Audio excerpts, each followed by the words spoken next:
Hello മച്ചമാരെ, welcome back to Mallu explainer. എന്നത്തെയും പോലെയല്ല, അസാധാരണമായിട്ട് ആകാശത്തിൽ നിന്നും സൂര്യ വെളിച്ചം കുറച്ചധികമായി കടലിന്റെ ഒരു ഭാഗത്തേക്ക് പതിക്കുകയാണ്. പെട്ടെന്ന് തന്നെ ആ ഭാഗത്തെ വെള്ളം നീരാവിയാകാൻ തുടങ്ങുകയാണ്. മാത്രമല്ല, ആ കടലിന് കുറുകെയായിട്ട് വലിയൊരു ഭീമാകാരമായ ഇരുമ്പിന്റെ പാലം ഉണ്ടായിരുന്നു. ആ പാലത്തിന്റെ ഇരുമ്പിന്റെ പല ഭാഗങ്ങളും ഈ പ്രകാശം തട്ടി ഉരുകാൻ ആരംഭിക്കുകയാണ്. ചില ആൾക്കാരുടെ കയ്യിലെല്ലാം ആ ഒരു പ്രകാശം തട്ടിയപ്പോൾ അവരുടെ കൈ തന്നെ ഉരുകി പോകുന്നുണ്ട്. അങ്ങനെ അവസാനം ഇരുമ്പ് കൊണ്ട് നിർമ്മിതമായ ആ പാലം പൂർണ്ണമായിട്ട് ഉരുകി അത് തകർന്ന് ഒരുപാട് പേർ വെള്ളത്തിലേക്ക് വീഴുകയാണ്. എന്താണ് ഇവിടെ സംഭവിക്കുന്നതെന്ന് നിങ്ങൾക്കറിയാൻ താല്പര്യമുണ്ടോ? നമ്മുടെ ഭൂമിയിലേക്ക് വലിയൊരു അപകടം തന്നെ വരാനിരിക്കുകയാണ്. ആ അപകടത്തെ തടയാൻ വേണ്ടിയിട്ട് ചില ആൾക്കാർ ഒരു സ്ഥലത്തേക്ക് പോകുന്നുണ്ട്. അതങ്ങ് ആകാശത്തിലേക്കോ അല്ലെങ്കിൽ ഭൂമിയുടെ നിഗൂഢമായ ഏതെങ്കിലും സ്ഥലത്തേക്കോ അല്ല. ഈ ടീം പോകുന്നത് ഭൂമിയുടെ ഉള്ളിലേക്കാണ്. അതായത് ഭൂമിയുടെ കോർ ഭാഗത്തേക്ക്. 5000 കിലോമീറ്റർ വേണം ഇവർക്കുള്ളിലേക്ക് പോകാൻ. ഒരു കാര്യം ആലോചിക്കണം, മനുഷ്യർ ഇന്നേ വരെ ഭൂമിയുടെ ഉള്ളിലേക്ക് പോയിട്ടുള്ളത് വെറും 10 കിലോമീറ്റർ. അങ്ങനെ ഇരിക്കുകയാണ് 5000 കിലോമീറ്റർ ഭൂമിയുടെ ഉള്ളിലേക്ക് പോകാൻ നിൽക്കുന്നത്. എങ്ങനെ അവർ പോകും? പിന്നീട് ഉണ്ടാവുന്ന പ്രശ്നങ്ങൾ എന്തൊക്കെയാണ്? ഭയങ്കര രസമായിട്ട് വ്യത്യസ്തമായിട്ടുള്ള ഒരു കഥ തന്നെയാണ് ഇന്ന് ഞാൻ നിങ്ങൾക്ക് പറഞ്ഞു തരാൻ പോകുന്നത്. അപ്പൊ നേരെ കഥയുടെ ഈ മായാ ലോകത്തിലേക്ക് പോവില്ലേ? വളരെയധികം സ്ട്രെയിഞ്ച് ആയിട്ടുള്ള ഒരു കാര്യം കാണിച്ചുകൊണ്ടാണ് സിനിമ ആരംഭിക്കുന്നത്. ഒരാൾ അയാളുടെ വാച്ചിലേക്ക് നോക്കുമ്പോൾ പെട്ടെന്ന് ആ ഒരു വാച്ച് സ്റ്റോപ്പായി പോവാണ്. ആ മനുഷ്യൻ അത് വലിയ കാര്യമാക്കുന്നൊന്നുമില്ല. ഇയാൾ എന്തോ ബിസിനസ് പരമായ മീറ്റിംഗിനായിട്ട് അങ്ങോട്ടേക്ക് ചെല്ലുകയാണ്. സംസാരിച്ചുകൊണ്ടിരിക്കുമ്പോൾ പെട്ടെന്ന് കുഴഞ്ഞു വീണ് ആ ആള് മരണപ്പെടുന്നുണ്ട്. എന്നാൽ ഇതുപോലെ ഒരു സംഭവമൊന്നുമല്ല, നഗരത്തിന്റെ പല ഭാഗത്തായിട്ട് ഒരുപാട് ആൾക്കാർ ഇതുപോലെ കുഴഞ്ഞു വീണ് മരിക്കുന്നുണ്ട്. ഇതിനുശേഷം നമ്മുടെ കഥാനായകനായിട്ടുള്ള ജോഷുവെ കാണിക്കുകയാണ്. ആളൊരു ജിയോളജിക്കൽ സയന്റിസ്റ്റ് ആണ്. അതായത് ഭൂമിയുടെ മാഗ്നറ്റിക് ഫീൽഡ്, അതുപോലെ തന്നെ gravity, inner side, outer side, ഇതിനെക്കുറിച്ചൊക്കെ നല്ല നോളജ് ഉള്ള ആളാണ് ജോഷുവ. പെട്ടെന്ന് ഈ ജോഷുവയുടെ അടുത്തേക്ക് ചില ഗവൺമെന്റ് ഒഫീഷ്യൽ വന്നിട്ട് ഇയാളെയും കൂട്ടി മറ്റെങ്ങോട്ടോ പോവാണ്. ജോഷുവ മാത്രമല്ല, ജോഷുവയുടെ കൂട്ടുകാരനായിട്ടുള്ള വാൾട്ടറിനെയും കൂട്ടിയിട്ടുണ്ട്. അതേ ഒരു വെപ്പൺ സ്പെഷ്യലിസ്റ്റ് ആണ്. രണ്ടുപേരെയും പിന്നീട് ഒരു റൂമിൽ കുറെ നേരം ഇരുത്തുന്നുണ്ട് കേട്ടോ. കുറച്ചു കഴിഞ്ഞപ്പോൾ ഈ ജോഷുവയുടെ കൈ തട്ടി അവിടെ ഉണ്ടായിരുന്ന സ്ട്രെച്ചറിൽ ഒരു തുണി മാറുന്നുണ്ട്. നോക്കുമ്പോൾ അതിനുള്ളിൽ ഒരു ഡെഡ് ബോഡി ആയിരുന്നു. ജോഷു ആകെ ഞെട്ടിപ്പോയി. അതുപോലെ ഒരുപാടധികം ഡെഡ് ബോഡീസ് അവിടെ ഉണ്ടായിരുന്നു. ഈ നേരത്താണ് ജനറൽ അങ്ങോട്ടേക്ക് വരുന്നത്. ഇയാൾ വന്നിട്ട് ജോഷുവയോടും വാൾട്ടറിനോടും പറയാണ്, ഇവരെങ്ങനെ മരിച്ചു എന്നത് നിങ്ങൾ കണ്ടുപിടിക്കണം. ആദ്യമൊന്നും ജോഷുക്ക് ഇവിടെ എന്താ സംഭവിക്കുന്നതെന്ന് മനസ്സിലാവുന്നില്ല. അവനൊരു പോലീസോ ഇൻവെസ്റ്റിഗേഷൻ ഓഫീസറോ ഒന്നുമല്ല. എന്നിട്ടും അവൻ ഇങ്ങോട്ടേക്ക് കൊണ്ടുവരണമെങ്കിൽ അവന്റെ മേഖലയുമായി ബന്ധപ്പെട്ട് എന്തോ ഒരു വിഷയത്തിലാണ് ഈ ആൾക്കാർ മരിച്ചിരിക്കുന്നത്. പെട്ടെന്ന് ജോഷുവ ഒരു കാര്യം ചോദിക്കുകയാണ്, ഈ മരിച്ച ആൾക്കാരുടെ ഹൃദയത്തിൽ പീസ് മേക്കർ വെച്ചിട്ടുണ്ടായിരുന്നു? അതിനുള്ള ഉത്തരം യെസ് എന്നായിരുന്നു ജനറൽ കൊടുത്തത്. അങ്ങനെയാണെങ്കിൽ ഇവരെല്ലാവരും മരിച്ചിരിക്കുന്നത് പീസ് മേക്കറിൽ ചെറിയൊരു തകരാറ് വന്നിട്ടാണ്. ഹൃദയത്തിന്റെ റിതം അത് നേരാക്കാൻ വേണ്ടിയിട്ടാണ് ഓരോ ആൾക്കാരും ഈ സാധനം വെക്കുന്നത്. അപ്പൊ എന്തായാലും ഇത്രയും ആൾക്കാർ എങ്ങനെ മരിച്ചു എന്നതിനുള്ള ഉത്തരം ജനറലിന് കിട്ടിക്കഴിഞ്ഞു. സോ അയാൾ അവിടുന്ന് പോവാണ്. ഇത് ഇത്രയേ ഉള്ളൂ എന്ന രീതിയിലാണ് അയാൾ എടുക്കുന്നത്. കാരണം ആദ്യം ഇയാൾ വിചാരിച്ചത് ശത്രുരാജ്യം എന്തൊരു വെപ്പൺ ഉപയോഗിച്ച് ഈ ആൾക്കാരെ കൊന്നു എന്നാണ്. അതുകൊണ്ടാണ് ഈ ഒരു ജനറൽ ഇത് നിസാരമായി കാണുന്നത്. എന്നാൽ നമ്മുടെ ജോഷു പറയാണ്, സാറേ ഇതിനങ്ങനെ നിസാരമായി കാണില്ലേ, ഇതിന്റെ പിന്നിൽ മറ്റെന്തോ ഒരു കാര്യമുണ്ട്. എന്നാൽ വലിയ മൈൻഡ് ആക്കാതെ ജനറൽ അവിടുന്ന് പോവാണ്. പിന്നീട് ജോഷോ അവന്റെ പണി നോക്കി അവന്റെ വീട്ടിലേക്ക് പോവാണ്. ഈ സമയത്താണ് ടൗണിൽ മറ്റൊരു കാര്യം സംഭവിക്കുന്നത്. ആകാശത്തിലൂടെ ഒരുപാട് കൂട്ടമായിട്ട് പറന്നുകൊണ്ടിരിക്കുന്ന പക്ഷികൾ, ഇവറ്റകളെല്ലാം കൺട്രോൾ തെറ്റിയിട്ട് അവിടെ ഉണ്ടായിരുന്ന വലിയ വലിയ ബിൽഡിങ്ങിലേക്ക് ചെന്ന് ഇടിക്കുകയാണ്. ഈ ഒരു കാര്യം നമ്മുടെ ജോഷു അറിഞ്ഞു. ആ സമയത്താണ് ജോഷു ഭൂമിയിൽ വരാനിരിക്കുന്ന ആ ഒരു വലിയ വിപത്ത് എന്താണെന്ന് മനസ്സിലാക്കുന്നത്. അതെങ്ങനെയാ മനസ്സിലാക്കിയെന്ന് വെച്ചാൽ, ഈ വാച്ചുകൾ ചില ആൾക്കാരുടെ പെട്ടെന്ന് സ്റ്റോപ്പായി പോയി. അതുപോലെ തന്നെ പീസ് മേക്കർ എന്ന ആ ഒരു ഉപകരണം പെട്ടെന്ന് സ്റ്റോപ്പായി പോയി. അങ്ങനെ ഒരുപാട് ആൾക്കാർ മരിച്ചു. ഇതെല്ലാം ശരിക്കും പ്രവർത്തിക്കുന്നത് ഭൂമിയുടെ ആ ഒരു ഇലക്ട്രോ മാഗ്നറ്റിക് ഫീൽഡിന്റെ ആ ഒരു പവർ ഉപയോഗിച്ചാണ്. അപ്പൊ ഇതേ ഇലക്ട്രോ മാഗ്നറ്റിക് ഫീൽഡ് ഇത് ഈ കിളികളുടെ തലച്ചോറിൽ ഒരു പ്രത്യേക സെൻസ് ആയിട്ട് അവറ്റകൾ ഉപയോഗിക്കുന്നുണ്ട്. അങ്ങനെയാണ് അവർക്ക് പറക്കേണ്ട ആ ഒരു ഡയറക്ഷൻ ഈ കിളികൾ കണ്ടെത്തുന്നത്. അപ്പൊ ഭൂമിയുടെ ഇലക്ട്രോ മാഗ്നറ്റിക് ഫീൽഡ് അതിനെന്തോ ഒരു തകരാറ് സംഭവിച്ചു. അങ്ങനെയാണ് ഈ പ്രശ്നങ്ങളൊക്കെ ഉണ്ടായത്. ഈ പക്ഷികൾക്ക് വഴി തെറ്റിയതും ഇവറ്റകൾ ചെന്ന് ബിൽഡിങ്ങിൽ ഇടിച്ചതും. അപ്പൊ ഈ ഒരു കാര്യം മനസ്സിലാക്കിയ ജോഷോ വേഗം തന്നെ അവന്റെ ടീമിനോട് പറയുന്നുണ്ട്, ഈ ഭൂമിയിൽ ഇതുപോലെ സംഭവിച്ച ഈയിടെയായിട്ട് സംഭവിച്ച എല്ലാ കാര്യങ്ങളുടെയും റിപ്പോർട്ട് എനിക്ക് ഇപ്പൊ വേണം. അതുപോലെ തന്നെ നമ്മുടെ ഭൂമിയുടെ ഒരു 3D മോഡൽ, ഇപ്പോഴത്തെ 3D മോഡൽ എനിക്ക് വേണമെന്ന് പറയാണ്. മാത്രമല്ല ജോഷുവയുടെ മുഖത്ത് എന്തോ വലിയ ടെൻഷൻ ഉണ്ട്. ഭൂമിയിലേക്ക് വരുന്ന എന്തോ ഒരു വലിയ ആപത്തിനെ അവൻ മനസ്സിലാക്കിയിരിക്കുകയാണ്. ഇവിടെ സീൻ കട്ടായി അടുത്ത സീനിൽ സ്പേസിലാണ് കാണിക്കുന്നത്. സ്പേസിലേക്ക് ഒരു പ്രത്യേക മിഷന് പോയ ഒരു ടീം തിരിച്ചു വരികയാണ് ഇപ്പോൾ. അതിന്റെ ആ ഒരു പൈലറ്റ് ക്യാപ്റ്റനോട് അതുപോലെ തന്നെ സെക്കൻഡ് പൈലറ്റ് ആയിട്ടുള്ള റബേക്കയുണ്ട്. റബേക്കയാണ് ഈ ഒരു സിനിമയിലെ ഹീറോയിൻ. എന്തൊരു കാര്യം പെട്ടെന്ന് ചെയ്യണം എന്നുള്ളൊരു ആവേശം, അതായത് ഒരു ഒറ്റ ബുദ്ധി അവൾക്കുണ്ട് കേട്ടോ. ഇപ്പൊ തന്നെ ഭൂമിയിലേക്ക് ഈ ഒരു ഷിപ്പ് ഇറക്കുന്ന ആ ഒരു ജോലി ഞാൻ ചെയ്തോളാം എന്ന് ക്യാപ്റ്റനോട് പറയുമ്പോൾ, അത് വേണ്ട, നീ അവിടെ ഇരിക്കും, ഞാൻ ചെയ്തോളാം എന്ന് പറയണം. മാത്രമല്ല ഇവരെ ഈ ലാൻഡ് ചെയ്യുന്നതിന് ഹെൽപ്പ് ചെയ്യാനായിട്ട് നാസയുടെ ഒരുപാട് ആൾക്കാർ താഴെ നിന്ന് ലൈവായിട്ട് തന്നെ കാര്യങ്ങൾ പറഞ്ഞു കൊടുക്കുന്നുണ്ട്. അങ്ങനെ പതിയെ പതിയെ ഷിപ്പ് ഭൂമിയിലേക്ക് ഇറങ്ങുകയാണ്. എന്നാൽ ആ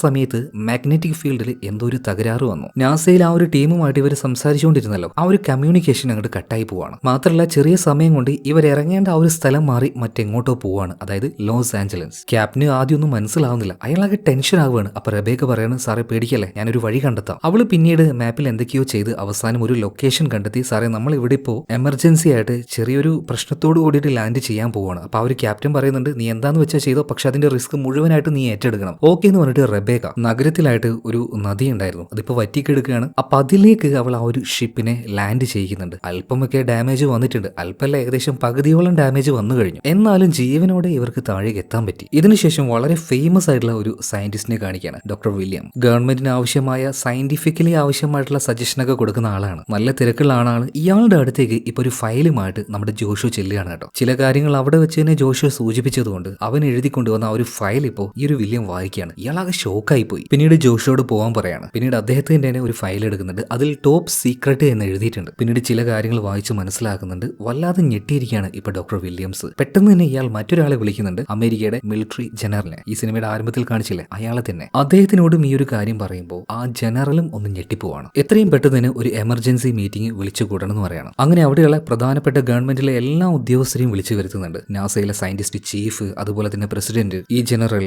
ഡോക്ടർ വില്യംസ്, അങ്ങനെ ഒരു കൂട്ടം ആൾക്കാർ. സോ ഇവരോട് സംസാരിക്കാനായിട്ട് അങ്ങോട്ടേക്ക് നമ്മുടെ ഡോക്ടർ ജോഷുവും വന്നിട്ടുണ്ട്. അപ്പൊ എല്ലാവരും ചോദിക്കുന്നുണ്ട് എന്താണ് ഈ ഒരു എമർജൻസി മീറ്റിംഗ്, എന്താ കാര്യം ചോദിച്ചപ്പോൾ ജോഷു ഒറ്റയടിക്ക് തന്നെ പറയാണ് 6 മാസം അല്ലെങ്കിൽ 1 വർഷം മാക്സിമം ഇതിനുള്ളിൽ നമ്മുടെ ഭൂമി നശിക്കാൻ വേണ്ടി പോവാണ്. ഒറ്റയടിക്ക് പറയാണ് കേട്ടോ. ഇത് കേട്ട് എല്ലാവരും ആകെ ഞെട്ടുന്നുണ്ട്. നീ എന്താ ഈ പറയുന്നേ? ഇപ്പൊ ജോഷു എല്ലാവർക്കും വിശദീകരിച്ചു കൊടുക്കുകയാണ്. അവിടെ ഒരു ആപ്പിൾ ഉണ്ടായിരുന്നു, ആ ആപ്പിൾ എടുത്തിട്ട് അത് മുറിച്ചിട്ട് പറയാണ്, ദാ ഇതിന്റെ ഈ ഒരു തൊലി കണ്ടോ, ഇതാണ് ഭൂമിയുടെ ഔട്ടർ ലെയർ. ഏകദേശം 50 കിലോമീറ്ററോളം കട്ടിയുണ്ടതിന്. ഇവിടെയാണ് നമ്മൾ മനുഷ്യർ ജീവിക്കുന്നത്. അത് കഴിഞ്ഞാൽ രണ്ടാമത്തെ സെക്ഷനാണ് മാൻഡിൽ, ഏകദേശം ഒരു 3200 കിലോമീറ്റർ ഉണ്ടാവും. ഇവിടെയാണ് മെറ്റൽസ്, ലാവ, ഇങ്ങനെയുള്ള കാര്യങ്ങളൊക്കെ ഉള്ളത്. ഇതും കഴിഞ്ഞ് ഉള്ളിലേക്ക് വരുമ്പോൾ ആ ഒരു ബോൾ പോലെയുള്ള സ്ഥലം കണ്ടോ, അതാണ് ഭൂമിയുടെ കോർ എന്ന് പറയുന്നത്. അതായത് ഒരു പഴത്തിന്റെ സീഡ് പോലെ. ഇതിന് 2 ഭാഗമുണ്ട്, ഇന്നർ ലെയറും ഉണ്ട്, ഔട്ടർ ലെയറും ഉണ്ട്. ആ കോറിന്റെ ഇന്നർ ലെയർ എന്ന് പറയുന്നത് ഈ മെറ്റൽ കൊണ്ടൊക്കെയുള്ള സോളിഡ് ഫോം ആണ്. എന്നാൽ ഔട്ടർ ലെയർ എന്ന് പറയുന്നത് മെറ്റൽസിന്റെ ഒരു ലാവ ഫോം ആവാണ്. അതായത് ഈ ഔട്ടർ ലെയറിലുള്ള ലാവ ഫോമിലുള്ള ഈ ഒരു ലിക്വിഡ് ഈ കോറിന്റെ ചുറ്റും ഇങ്ങനെ കറങ്ങിക്കൊണ്ടിരിക്കുന്നത് കൊണ്ടാണ് ഭൂമിയിൽ ഇലക്ട്രോ മാഗ്നറ്റിക് ഫീൽഡ് ഉണ്ടാകുന്നത്. എന്നാൽ ഇപ്പോഴത്തെ പ്രശ്നം എന്താണെന്ന് വെച്ചാൽ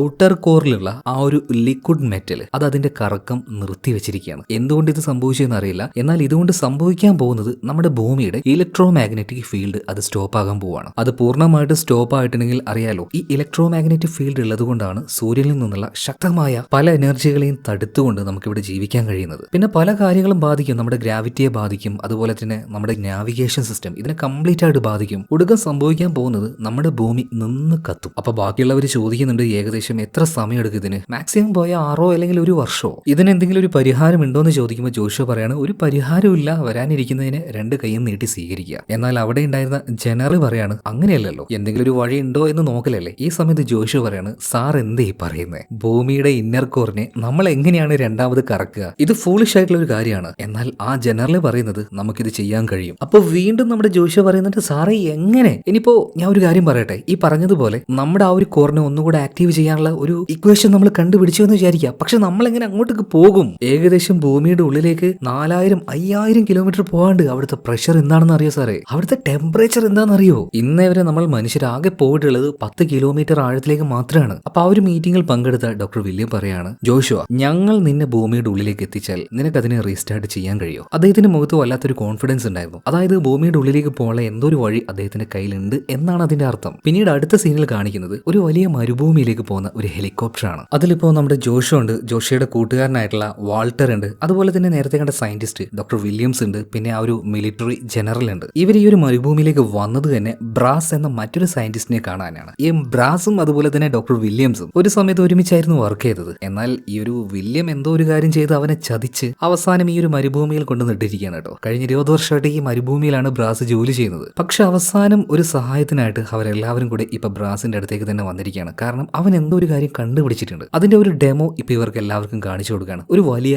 ലേസർ ഗണ്ണാണ്. അതിന്റെ ആ ഒരു പവർ അതാണിപ്പോ ഒരു ഡെമോ ആയിട്ട് കാണിക്കാൻ പോകുന്നത്. ഒരു വലിയ മലയുടെ മുന്നിൽ ആ ഒരു മിഷൻ വെച്ച് അത് ഓൺ ആക്കുമ്പോൾ പവർഫുൾ ആയിട്ടുള്ള ലേസർ ബീം ഒറ്റ പോക്കാണ്. ആ പോക്കിൽ അവിടെ സംഭവിച്ച കാര്യം എന്താ വെച്ചാൽ യാതൊരു എക്യുപ്മെന്റ്സും ഇല്ലാതെ അത്രയും വലിയ ആ ഒരു മലയുടെ നടുവിലൂടെ ഒരു കറക്റ്റ് വട്ടത്തിലൊരു ഹോൾ ഉണ്ടാവുകയാണ്. മലയുടെ ഈ ഭാഗത്ത് നിന്ന് അപ്പുറത്തേക്ക് വരെ ആ ഹോളിലൂടെ ഇവർക്ക് കാണാൻ കഴിയുന്നുണ്ട് കേട്ടോ. ഇത് കണ്ട് എല്ലാവരും ഞെട്ടുന്നുണ്ട്. സോ ഈ ഒരു ടെക്നോളജി ഉപയോഗിച്ചാണ് ഇവർ ഭൂമിയുടെ ഉള്ളിലേക്ക് പോകുന്നത്. അതുപോലെ തന്നെ ബ്രാസ് മറ്റൊരു കാര്യം കൂടെ കണ്ടുപിടിച്ചിട്ടുണ്ട്, അതുകൂടെ കാണിക്കാൻ പറയാണ് ഇപ്പോൾ. പിന്നീട് ഇവരെയും കൂട്ടി ബ്രാസ് ഉള്ളിലേക്ക് പോകണം. അദ്ദേഹം ഉണ്ടാക്കി വെച്ച ഒരു പ്രത്യേകതരം പെട്ടി കാണിക്കുന്നുണ്ട്. അതിനുള്ളിലേക്ക് ചെറിയൊരു എലിയെ കടത്തി വിടുകയാണ്. എന്നിട്ട് അത് പൂട്ടിയിട്ട് പുറത്ത് കണ്ട ആ ഒരു മെഷീൻ ഉണ്ടല്ലോ, അതിന് ചെറിയൊരു മിനി വേർഷൻ ഇവിടെ ഉണ്ട്. ആ മെഷീൻ ഓൺ ആക്കുകയാണ്. അപ്പോൾ നല്ല പവർഫുൾ ആയിട്ടുള്ള ലേസർ ബീം ഈ പെട്ടിയിലൂടെ കടന്നുപോയി അപ്പുറത്തുള്ള ഒരു മെറ്റൽ തട്ടി ആ മെറ്റലിന് ഒരുക്കുന്നുണ്ട്. പക്ഷേ ഈ പെട്ടിക്കൊന്നും സംഭവിക്കുന്നില്ല. പിന്നീട് ആ ഒരു പെട്ടി തുറന്ന് അതിന്റെ ഉള്ളിൽ ഉണ്ടായിരുന്ന എലിയെ കാണിച്ചു കൊടുക്കുകയാണ്. ഇത്രയും പവർഫുൾ ആയിട്ടുള്ള ആ ഒരു ബീം ഇതിലൂടെ കടന്നു പോയിട്ടും എലിക്കൊന്നും സംഭവിച്ചിട്ടില്ല. അതായത് ആ മെറ്റല്, ആ ബോക്സ് ഉണ്ടാക്കാൻ ഉപയോഗിച്ച ആ ഒരു മെറ്റല്, അതാണ് രണ്ടാമത്തെ കണ്ടുപിടുത്തം. ഇനി ആ മെറ്റൽ ഉപയോഗിച്ചുകൊണ്ടാണ് ഒരു എർത്ത് ഷിപ്പ് ഇവരുണ്ടാക്കാൻ പോകുന്നത്. അതിന് എത്ര സമയം വേണമെന്ന് ബ്രാസിനോട് ചോദിച്ചപ്പോൾ ഒരു 10 വർഷം വേണമെന്ന് പറയാണ്.